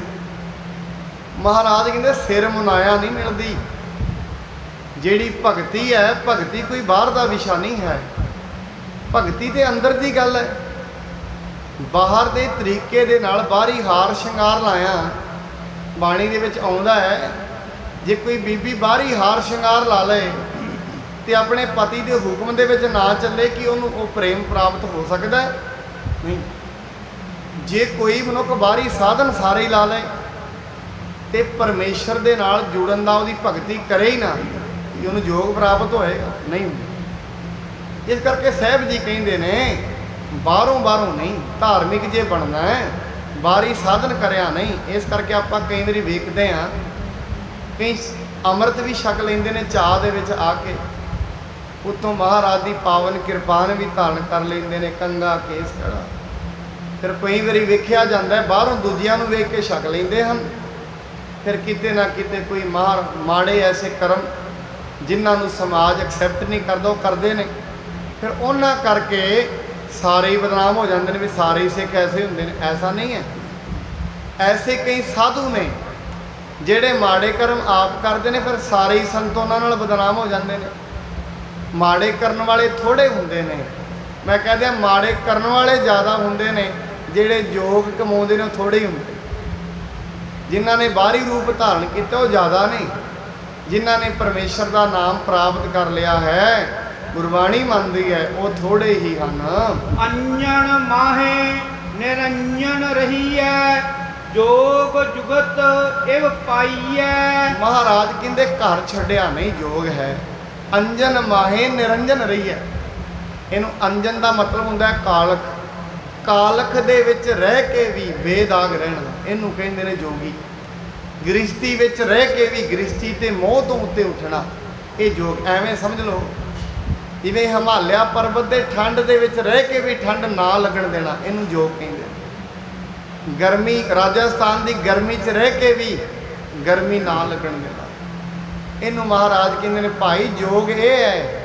ਅੰਜਨ ਮਾਹੇ ਨਿਰੰਜਨ ਰਹੀਐ। ਮਾਇਆ ਦਾ ਵਿਵਹਾਰ ਵੀ ਕਰੋ, ਮਾਇਆ ਨੂੰ ਤਿਆਗੋ ਨਾ, ਪਰ ਫਿਰ ਵੀ ਮਾਇਆ ਦੇ ਮੋਹ ਤੋਂ ਉੱਤੇ ਰਹਿਣਾ, ਇਹਨੂੰ ਮਹਾਰਾਜ ਯੋਗ ਦੀ ਸ਼੍ਰੇਣੀ ਵਿੱਚ ਗਿਣਦੇ ਹਨ। ਗੱਲੀ ਜੋਗ ਨ ਹੋਈ, ਏਕ ਦ੍ਰਿਸ਼ਟ ਕਰ ਸੰਸਰ ਜਾਣੈ, ਜੋਗੀ ਕਹੀਐ ਸੋਈ ਰਹਾਉ। ਮਹਾਰਾਜ ਕਹਿੰਦੇ ਨੇ ਗੱਲੀ ਜੋਗ ਨਾ ਹੋਈ। ਗੱਲੀ ਦਾ ਮਤਲਬ ਦੋ ਅਰਥ ਲਾਓ, ਵੀ ਬਾਹਰੀ ਭਰਾਵਿਆਂ ਨਾਲ ਜੋਗ ਨਹੀਂ ਹੈ। ਏਕ ਦ੍ਰਿਸ਼ਟ ਕਰ ਸੰਸਰ ਦੇਖੈ, ਜੋਗੀ ਕਹੀਐ ਸੋਈ। ਏਕ ਦ੍ਰਿਸ਼ਟ ਕਰ ਸੰਸਰ ਜਾਣੈ, ਜੋਗੀ ਕਹੀਐ ਸੋਈ। ਇੱਕ ਤੇ ਬਾਹਰੋਂ ਕਹਿ ਦੇਣਾ ਮੈਂ ਤੇ ਪਰਮੇਸ਼ਰ ਨੂੰ ਸਾਰਿਆਂ ਵਿੱਚ ਵੇਖਦਾ, ਨਹੀਂ, ਇਹ ਤੇ ਗੱਲਾਂ ਹੀ ਨੇ। ਗੱਲਾਂ ਬਾਤਾਂ ਨਾਲ ਪਰਮੇਸ਼ਰ ਦੀ ਵਿਚਾਰ ਕਰ ਲੈਣੀ ਹੋਰ ਗੱਲ ਹੈ, ਪਰਮੇਸ਼ਰ ਨੂੰ ਸਾਰਿਆਂ ਵਿੱਚ ਵੇਖਣਾ ਹੋਰ ਗੱਲ ਹੈ। ਜਿਹੜੇ ਪਰਮੇਸ਼ਰ ਨੂੰ ਸਾਰਿਆਂ ਵਿੱਚ ਵੇਖਦੇ ਨੇ, ਇੱਕ ਨਿਸ਼ਾਨੀ ਆ, ਉਹਨਾਂ ਨੂੰ ਚਿੰਤਾ ਨਹੀਂ ਹੋਈ। ਸਭ ਤੋਂ ਵੱਡੀ ਨਿਸ਼ਾਨੀ। ਜਿਨ੍ਹਾਂ ਨੂੰ ਪਰਮੇਸ਼ਰ ਦੁਨੀਆ ਵਿੱਚ ਵਿਖ ਗਿਆ, ਉਹਨਾਂ ਦੀ ਇੱਕ ਨਿਸ਼ਾਨੀ ਹੈ, ਉਹ ਦੁਨੀਆ ਵਿੱਚ ਚਿੰਤਾ ਨਹੀਂ ਕਰਨਗੇ ਕਿਸੇ ਵੀ ਗੱਲ ਦੀ। ਨਾ ਉਹਨਾਂ ਅੱਗੇ ਖੁਸ਼ੀ ਅੜਦੀ ਹੈ ਨਾ ਗਮੀ। ਉਹਨੇ ਨਹੀਂ, ਇਹ ਭਾਣਾ ਹੈ ਉਹਦਾ, ਉਹ ਸਾਰਿਆਂ ਵਿੱਚ ਹੀ ਬੈਠਾ।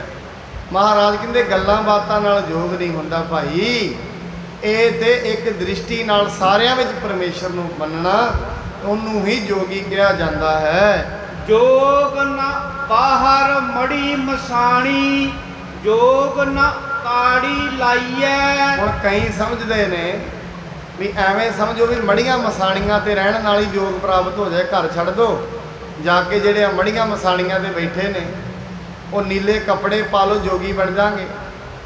ਜੋਗ ਨਾ ਤਾੜੀ ਲਾਈਐ। ਤਾੜੀ ਦਾ ਮਤਲਬ ਇੱਕ ਸ਼ਬਦ ਇਹ ਵੀ ਵਿਦਵਾਨ ਮੰਨਦੇ ਨੇ, ਜਿਵੇਂ ਕਿ ਸ਼ਿਵ ਜੀ ਦੇ ਨਾਂ 'ਤੇ ਨਾ ਭੰਗ ਪੀ ਕੇ ਕਹਿੰਦੇ ਨੇ ਅਸੀਂ ਹੁਣ ਜੋਗੀ ਬਣ ਗਏ ਹਾਂ। ਭੰਗ ਪੀਤਿਆਂ ਕਿਤੇ ਯੋਗ ਮਿਲਦਾ? ਭੰਗ ਨੇ ਤੇ ਸਰੀਰ ਨੂੰ ਖਰਾਬ ਕਰ ਦੇਣਾ। ਮਹਾਰਾਜ ਕਹਿੰਦੇ ਬਾਹਰੋਂ ਸ਼ਿਵਰਾਤਰੀ ਦੇ ਟਾਈਮ ਭੰਗ ਪੀਤਿਆਂ ਨਹੀਂ ਯੋਗ ਮਿਲਣਾ। ਜਿਵੇਂ ਉਹਨਾਂ ਯੋਗ ਕਮਾਇਆ, ਯੋਗ ਕਮਾਉਣਾ ਪੈਂਦਾ। ਜੇ ਬਾਹਰੋਂ ਭੰਗ ਪਿਆ ਯੋਗ ਮਿਲੇ ਤਾਂ ਸਾਰੀ ਦੁਨੀਆ ਹੀ ਯੋਗੀ ਬਣ ਜਾਏ, ਇੱਥੇ ਸਾਰੀ ਦੁਨੀਆ ਬ੍ਰਹਮ ਗਿਆਨੀਆਂ ਦੀ ਬਣ ਜਾਏ। ਮਹਾਰਾਜ ਕਹਿੰਦੇ ਬਾਹਰੋਂ ਨਸ਼ਾ ਕੀਤਿਆਂ ਯੋਗ ਪ੍ਰਾਪਤ ਨਹੀਂ ਹੁੰਦਾ। ਜੋਗ ਨਾ ਦੇਸ ਦਿਸੰਤਰ ਭਵੀਐ, ਜੋਗ ਨਾ ਤੀਰਥ ਨਹਾਈਐ। ਜੋਗੀ ਕਹਿੰਦੇ ਸਨ ਵੀ ਇਸ ਕਰਕੇ ਘਰ ਛੱਡੋ, ਬਾਹਰ ਅੰਦਰ ਘੁੰਮਦੇ ਰਹੋ, ਕਿਉਂਕਿ ਘਰਾਂ ਨੇ ਤੇ ਫਸਾਇਆ ਹੋਇਆ। ਜੋਗੀ ਕਹਿੰਦੇ ਸਨ। ਬਾਹਰ ਕਹਿੰਦੇ ਨਹੀਂ, ਬਾਹਰ ਕਿਤੇ ਭੱਜਿਆ ਯੋਗ ਨਹੀਂ ਮਿਲਦਾ, ਨਾ ਤੀਰਥ ਨਹਾਇਆ ਤੇ ਯੋਗ ਪ੍ਰਾਪਤ ਹੁੰਦਾ ਹੈ। ਅੰਜਨ ਮਾਹੇ ਨਿਰੰਜਨ ਰਹੀਐ ਜੋਗ ਜੁਗਤ ਇਵ ਪਾਈਐ। ਦੁਨੀਆ ਦੀ ਅਪਵਿੱਤਰਤਾ ਵਿੱਚ ਵੀ ਪਵਿੱਤਰ ਰਹਿਣਾ, ਜਿਵੇਂ ਜਲ ਦੇ ਅੰਦਰ ਕਮਲ ਰਹਿੰਦੇ ਉੱਚੇ ਉੱਠ ਕੇ, ਐਵੇਂ ਰਹਿਣਾ। ਦੁਨੀਆ ਦੇ ਮੋਹ ਵਿੱਚ ਰਹਿੰਦਿਆਂ ਵੀ ਮੋਹ ਤੋਂ ਉੱਤੇ ਉੱਠਣਾ, ਇਹਨੂੰ ਮਹਾਰਾਜ ਜੋਗੀ ਮੰਨਦੇ ਹਨ। ਸਤਿਗੁਰ ਭੇਟੈ ਤਾ ਸਹਸਾ ਟੂਟੈ ਧਾਵਤ ਬਰਜ ਰਹਾਈਐ। ਮਹਾਰਾਜ ਕਹਿੰਦੇ ਜਿਹੜਾ ਸੱਚੇ ਗੁਰੂ ਨੂੰ ਮਿਲ ਜਾਂਦਾ ਹੈ, ਗੁਰੂ ਦੇ ਦਵਾਰੇ ਤੇ ਆਉਂਦਾ ਹੈ, ਸਤ ਸੰਗਤ ਕਰਦਾ ਹੈ, ਗੁਰੂ ਦੀ ਬਾਣੀ ਨੂੰ ਸਮਝਦਾ ਹੈ ਤੇ ਗੁਰੂ ਦੇ ਦੱਸੇ ਮਾਰਗ ਤੇ ਚੱਲਦਾ ਹੈ, ਉਹਦੇ ਸ਼ੰਕੇ ਦੂਰ ਹੋ ਜਾਂਦੇ ਨੇ। ਅਸਲ ਦੇ ਵਿੱਚ ਨਾ ਸ਼ੰਕਿਆ ਕਰਕੇ ਤੇ ਦੁੱਖ ਨੇ। ਕਈ ਵਾਰੀ ਮਨੁੱਖ ਨੂੰ ਇਹ ਸ਼ੰਕਾ ਹੁੰਦਾ ਹੈ, ਪਤਾ ਨਹੀਂ ਪਰਮੇਸ਼ਰ ਨੇ ਬਾਂਹ ਫੜਨੀ ਹੈ ਕਿ ਨਹੀਂ, ਇਹ ਸ਼ੰਕਾ ਹੀ ਤੇ ਹੈ। ਗੁਰੂ ਜੀ ਕਹਿੰਦੇ ਨੇ ਜਦੋਂ ਗੁਰੂ ਮਿਲ ਪੈਂਦਾ ਉਦੋਂ ਸ਼ੰਕਾ ਨਿਰਵਿਰਤ ਹੋ ਜਾਂਦਾ ਹੈ, ਜੇ ਗੁਰੂ ਦੀ ਗੱਲ ਨੂੰ ਮਨੁੱਖ ਮੰਨਣ ਲੱਗ ਜਾਏ। ਕਿਉਂਕਿ ਜੋ ਕੁਝ ਗੁਰੂ ਦੱਸ ਰਿਹਾ ਹੈ, ਗੁਰੂ ਐਵੇਂ ਨਹੀਂ ਦੱਸ ਰਿਹਾ। ਗੁਰੂ ਨੇ ਇਸ ਚੀਜ਼ ਨੂੰ ਹੰਢਾਇਆ ਹੈ, ਵੇਖਿਆ ਤਾਂ ਗੁਰੂ ਦੱਸ ਰਿਹਾ। ਜਿਵੇਂ ਆਪਣੇ ਇੱਕ ਦਿਨ ਹੁਕਮਨਾਮਾ ਸਾਹਿਬ ਆਉਂਦਾ ਹੈ, ਜਿਹੜਾ ਇੱਕ ਦਿਨ ਹੁਕਮਨਾਮਾ ਸੀ ਰਸਨਾ ਗੁਣ ਗੋਪਾਲ ਨਿਧ ਗਾਇਣ, ਤੇ ਗੁਰੂ ਜੀ ਕਹਿੰਦੇ ਰਸਨਾ ਨਾਲ ਜਪਦੇ ਰਹੋ, ਸਿਰਫ ਜਪਦੇ ਰਹੋ ਰਸਨਾ ਨਾਲ, ਮਨ ਲੱਗੇ। ਗੁਰੂ ਨੇ ਕਿਹਾ ਜਪ ਬਸ ਸ਼ੁਰੂ ਹੋ ਜਾਏ, ਰਸਨਾ ਨਾਲ ਸਤਨਾਮ ਵਾਹਿਗੁਰੂ ਸਤਨਾਮ ਕਰਦਾ ਹੀ ਰਹੇ। ਇਹ ਨਹੀਂ ਕਿਹਾ ਮਨ ਨਾਲ ਜਪ, ਰਸਨਾ ਨਾਲ ਜਪ ਬਸ। ਤੇ ਮਹਾਰਾਜ ਕਹਿੰਦੇ ਰਸਨਾ ਨਾਲ ਜਪਿਆ ਕੀ ਮਿਲੇਗਾ? ਰਸਨਾ ਗੁਣ ਗੋਪਾਲ ਨਿਧ ਗਾਇਣ ਸ਼ਾਂਤ ਸਹਿਜ ਰਹਸ ਮਨ ਉਪਜਿਓ ਸਗਲੇ ਦੂਰ। ਸ਼ਾਂਤੀ ਆ ਜਾਏਗੀ, ਸਹਿਜ ਆ, ਕਾਲਾ ਨਹੀਂ ਪਏਗਾ। ਜਿਹੜੇ ਮਨੁੱਖ ਨਾਮ ਜਪਦੇ ਨੇ ਇਹ ਵੀ ਨਿਸ਼ਾਨੀ, ਕਾਲੇ ਨਹੀਂ ਪੈਂਦੇ, ਸ਼ਾਂਤੀ 'ਚ ਹਰੇਕ ਗੱਲ ਨੂੰ ਸਮਝਦੇ ਨੇ, ਵਿਚਾਰਦੇ ਨੇ, ਇਹ ਗੱਲ ਚੰਗੀ ਹੈ ਮਾੜੀ ਹੈ। ਅੱਜ ਦੀ ਦੁਨੀਆ 'ਚ ਕਾਹਲੀ ਬੜੀ ਹੈ। ਕਾਹਲੀ ਕਿਉਂ ਹੈ? ਅੰਦਰ ਜਾਪ ਨਹੀਂ, ਸ਼ਾਂਤੀ ਨਹੀਂ ਹੈ। ਜਿੱਥੇ ਸ਼ਾਂਤੀ ਨਹੀਂ ਨਾ ਹੁੰਦੀ, ਕ੍ਰੋਧ ਪਤਾ ਵੀ ਕਹਿੰਦਾ ਮੋਹ ਰਾਜੇ ਨੂੰ, ਮੋਹ ਇੱਕ ਰਾਜਾ ਹੈ ਸਾਰਿਆਂ ਦੇ ਉੱਤੇ। ਕ੍ਰੋਧ ਕਹਿੰਦਾ ਹੈ, ਕਹਿੰਦੇ ਰਾਜਾ ਜੀ ਤੁਸੀਂ ਪਰਵਾਹ ਨਾ ਕਰੋ, ਜਦੋਂ ਤਾਈਂ ਮੈਂ ਹੈਗਾ ਨਾ ਸ਼ਾਂਤੀ ਨੂੰ ਜਗਤ ਵਿੱਚ ਨਹੀਂ ਰਹਿਣ ਦਿਆਂਗਾ। ਇਹ ਗੱਲ ਯਾਦ ਰੱਖਣਾ, ਜਿੱਥੇ ਕ੍ਰੋਧ ਹੁੰਦਾ ਸ਼ਾਂਤੀ ਨਹੀਂ ਹੁੰਦੀ। ਉੱਥੇ ਬੀਬੀ ਹੈ ਸ਼ਾਂਤੀ ਭਜਾ ਦਿੰਦਾ ਉਹਨੂੰ, ਕ੍ਰੋਧ ਮਹਾਬਲੀ ਹੈ। ਵੇਖ ਲੈਣਾ ਕਦੀ ਕ੍ਰੋਧ ਆਉਂਦਾ ਸ਼ਾਂਤੀ ਭਜਦੀ ਫਿਰਦੀ ਹੈ ਦੂਰ ਦੂਰ। ਜਿਹੜੇ ਸ਼ਾਂਤ ਹੁੰਦੇ ਨੇ ਉਹ ਵੀ ਗਰਮ ਹੋ ਜਾਂਦੇ ਨੇ ਜਦੋਂ ਕ੍ਰੋਧ ਆਉਂਦਾ। ਇਸ ਕਰਕੇ ਮਹਾਰਾਜ ਜੀ ਕਹਿੰਦੇ ਨੇ ਜਿਸ ਦਿਨ ਗੁਰੂ ਦਾ ਜਪ ਮਨੁੱਖ ਕਰਦਾ ਹੈ ਉਹਦੇ ਅੰਦਰ ਸ਼ਾਂਤੀ ਆਉਂਦੀ ਹੈ, ਸਹਿਜ ਆਉਂਦਾ ਹੈ, ਰਹੱਸ ਪੈਦਾ ਹੁੰਦਾ ਹੈ, ਨਾਲ ਦੀ ਨਾਲ ਉਹਦੇ ਮੁਖ ਚੋਂ ਨਿਕਲਦਾ ਹੈ ਵਾਹਿਗੁਰੂ। ਕਮਾਲ ਹੈ ਪਰਮਾਤਮਾ, ਇਹ ਅੱਖਾਂ ਲਾਈਆਂ ਕਿੱਡੀ ਵੱਡੀ ਦੁਨੀਆ ਤੂੰ ਪੈਦਾ ਕੀਤੀ ਹੈ। ਨੇਚਰ ਝਰੈ ਸਹਿਜ ਧਨ ਉਲਾਗੈ ਘਰ ਹੀ ਪਰਚਾ ਪਾਈਐ। ਉਹਦੇ ਮਨ ਵਿੱਚ ਹਮੇਸ਼ਾ ਅੰਮ੍ਰਿਤ ਵਰਸਦਾ ਰਹਿੰਦਾ ਹੈ, ਭਾਵ ਪਰਮੇਸ਼ਰ ਦਾ ਗਿਆਨ ਉਹਦੇ ਅੰਦਰ ਆਉਂਦਾ ਹੀ ਰਹਿੰਦਾ ਹੈ, ਉਹਦੇ ਅੰਦਰ ਪਰਮੇਸ਼ਰ ਦੀ ਸਿਫਤ ਚੱਲਦੀ ਹੀ ਰਹਿੰਦੀ ਹੈ। ਅੰਜਨ ਮਾਹੇ ਨਿਰੰਜਨ ਰਹੀਐ ਜੋਗ ਜੁਗਤ ਇਵ ਪਾਈਐ। ਦੁਨੀਆ ਦੀ ਕਾਲਖ ਵਿੱਚ ਰਹਿੰਦਿਆਂ ਵੀ ਕਾਲਖ ਤੋਂ ਦੂਰ ਰਹਿਣਾ। ਮਹਾਰਾਜ ਕਹਿੰਦੇ ਇਵੇਂ ਜੋਗ ਕਮਾਇਆ ਜਾਂਦਾ ਹੈ। ਨਾਨਕ ਜੀਵਤਿਆਂ ਮਰ ਰਹੀਐ ਐਸਾ ਜੋਗ ਕਮਾਈਐ। ਮਹਾਰਾਜ ਜੀ ਕਹਿੰਦੇ ਜੇ ਜੋਗ ਕਮਾਉਣਾ ਹੈ ਨਾ, ਜਿਉਂਦਿਆਂ ਮਰੋ। ਜਿਉਂਦਿਆਂ ਮਰਨਾ ਕੀ ਹੈ? ਆਪਣੇ ਆਪ ਨੂੰ ਮਾਰ ਲੈਣਾ, ਆਪਣੀ ਹਸਤੀ ਨੂੰ ਮਿਟਾ ਲੈਣਾ। ਆਪਣੀ ਹਸਤੀ ਨੂੰ ਮਿਟਾਉਣਾ ਕੀ ਹੈ? ਮੈਂ ਕੁਛ ਨਹੀਂ, ਕਛ ਆਹੇ ਨਾ ਮੋਰਾ।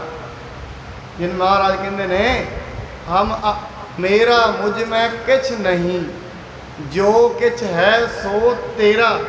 ਇਹ ਕਹਿਣਾ, ਇਹ ਸ਼ਬਦ ਜਿੰਨਾ ਕਹਿਣਾ ਸੌਖਾ ਹੈ ਨਾ, ਉਨਾ ਕਮਾਉਣਾ ਬਹੁਤ ਔਖਾ। ਇਹ ਕਹਿ ਦੇਣਾ ਪਰਮਾਤਮਾ ਜਿਹੜੀ ਮੈਂ ਕਥਾ ਕਰ ਰਿਹਾ, ਜਿਵੇਂ ਕਹਾਂ ਮੇਰੀ ਨਹੀਂ, ਇਹ ਗੁਰੂ ਕਰਾ ਰਿਹਾ।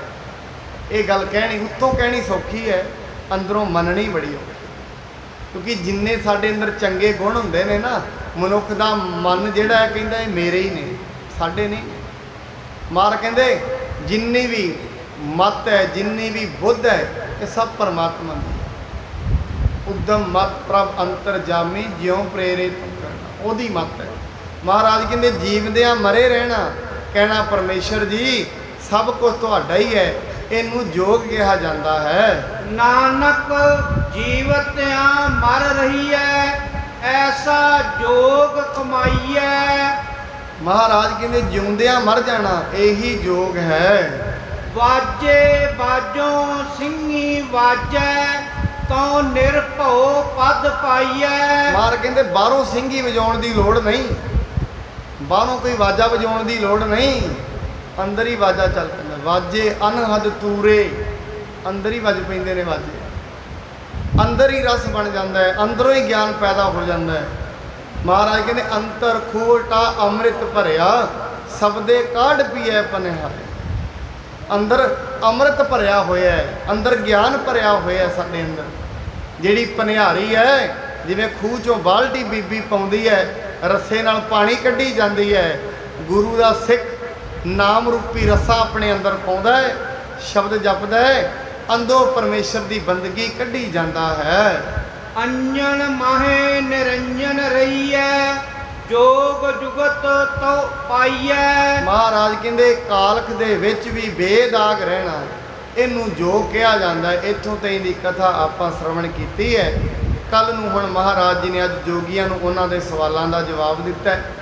ਕੱਲ ਨੂੰ ਹਮਾਯੂ ਬਾਦਸ਼ਾਹ ਦੇ ਨਾਲ ਉਹ ਇੱਥੋਂ ਲੜ ਕੇ ਜਾਏਗਾ ਇਲਾਹਾਬਾਦ ਤੋਂ, ਤੇ ਮਹਾਰਾਜ ਤੇ ਕਿਰਪਾਨ ਖਿੱਚਣੀ ਚਾਹੁੰਦਾ ਹੈ। ਉਹਦੇ ਸਵਾਲਾਂ ਦਾ ਜਵਾਬ ਮਹਾਰਾਜ ਜੀ ਕੱਲ ਨੂੰ ਦੇਣਗੇ। ਕੱਲ ਦੀ ਕਥਾ ਦੇ ਵਿੱਚ ਫਿਰ ਆਪਾਂ ਐਸੇ ਹੀ ਗੁਰੂ ਜੀ ਦੀ ਸੰਗਤ ਦੇ ਵਿੱਚ ਜੁੜ ਕੇ ਆਪਣੇ ਭਲੇ ਲਈ, ਇਹ ਜੀਵ ਆਤਮਾ ਦੇ ਭਲੇ ਲਈ ਸਤ ਸੰਗਤ ਕਰਾਂਗੇ। ਸਾਹਿਬ ਜੀ ਕਿਰਪਾ ਕਰਨ, ਸਭ ਨੂੰ ਦੇਹ ਅਰੋਗਤਾ ਦੀ ਦਾਤ, ਨਾਮ ਦੀ ਦਾਤ, ਘਰਾਂ ਪਰਿਵਾਰਾਂ ਵਿੱਚ ਸੁੱਖ ਸ਼ਾਂਤੀ ਦੀ ਦਾਤ ਬਖਸ਼ਣ, ਤਾਂ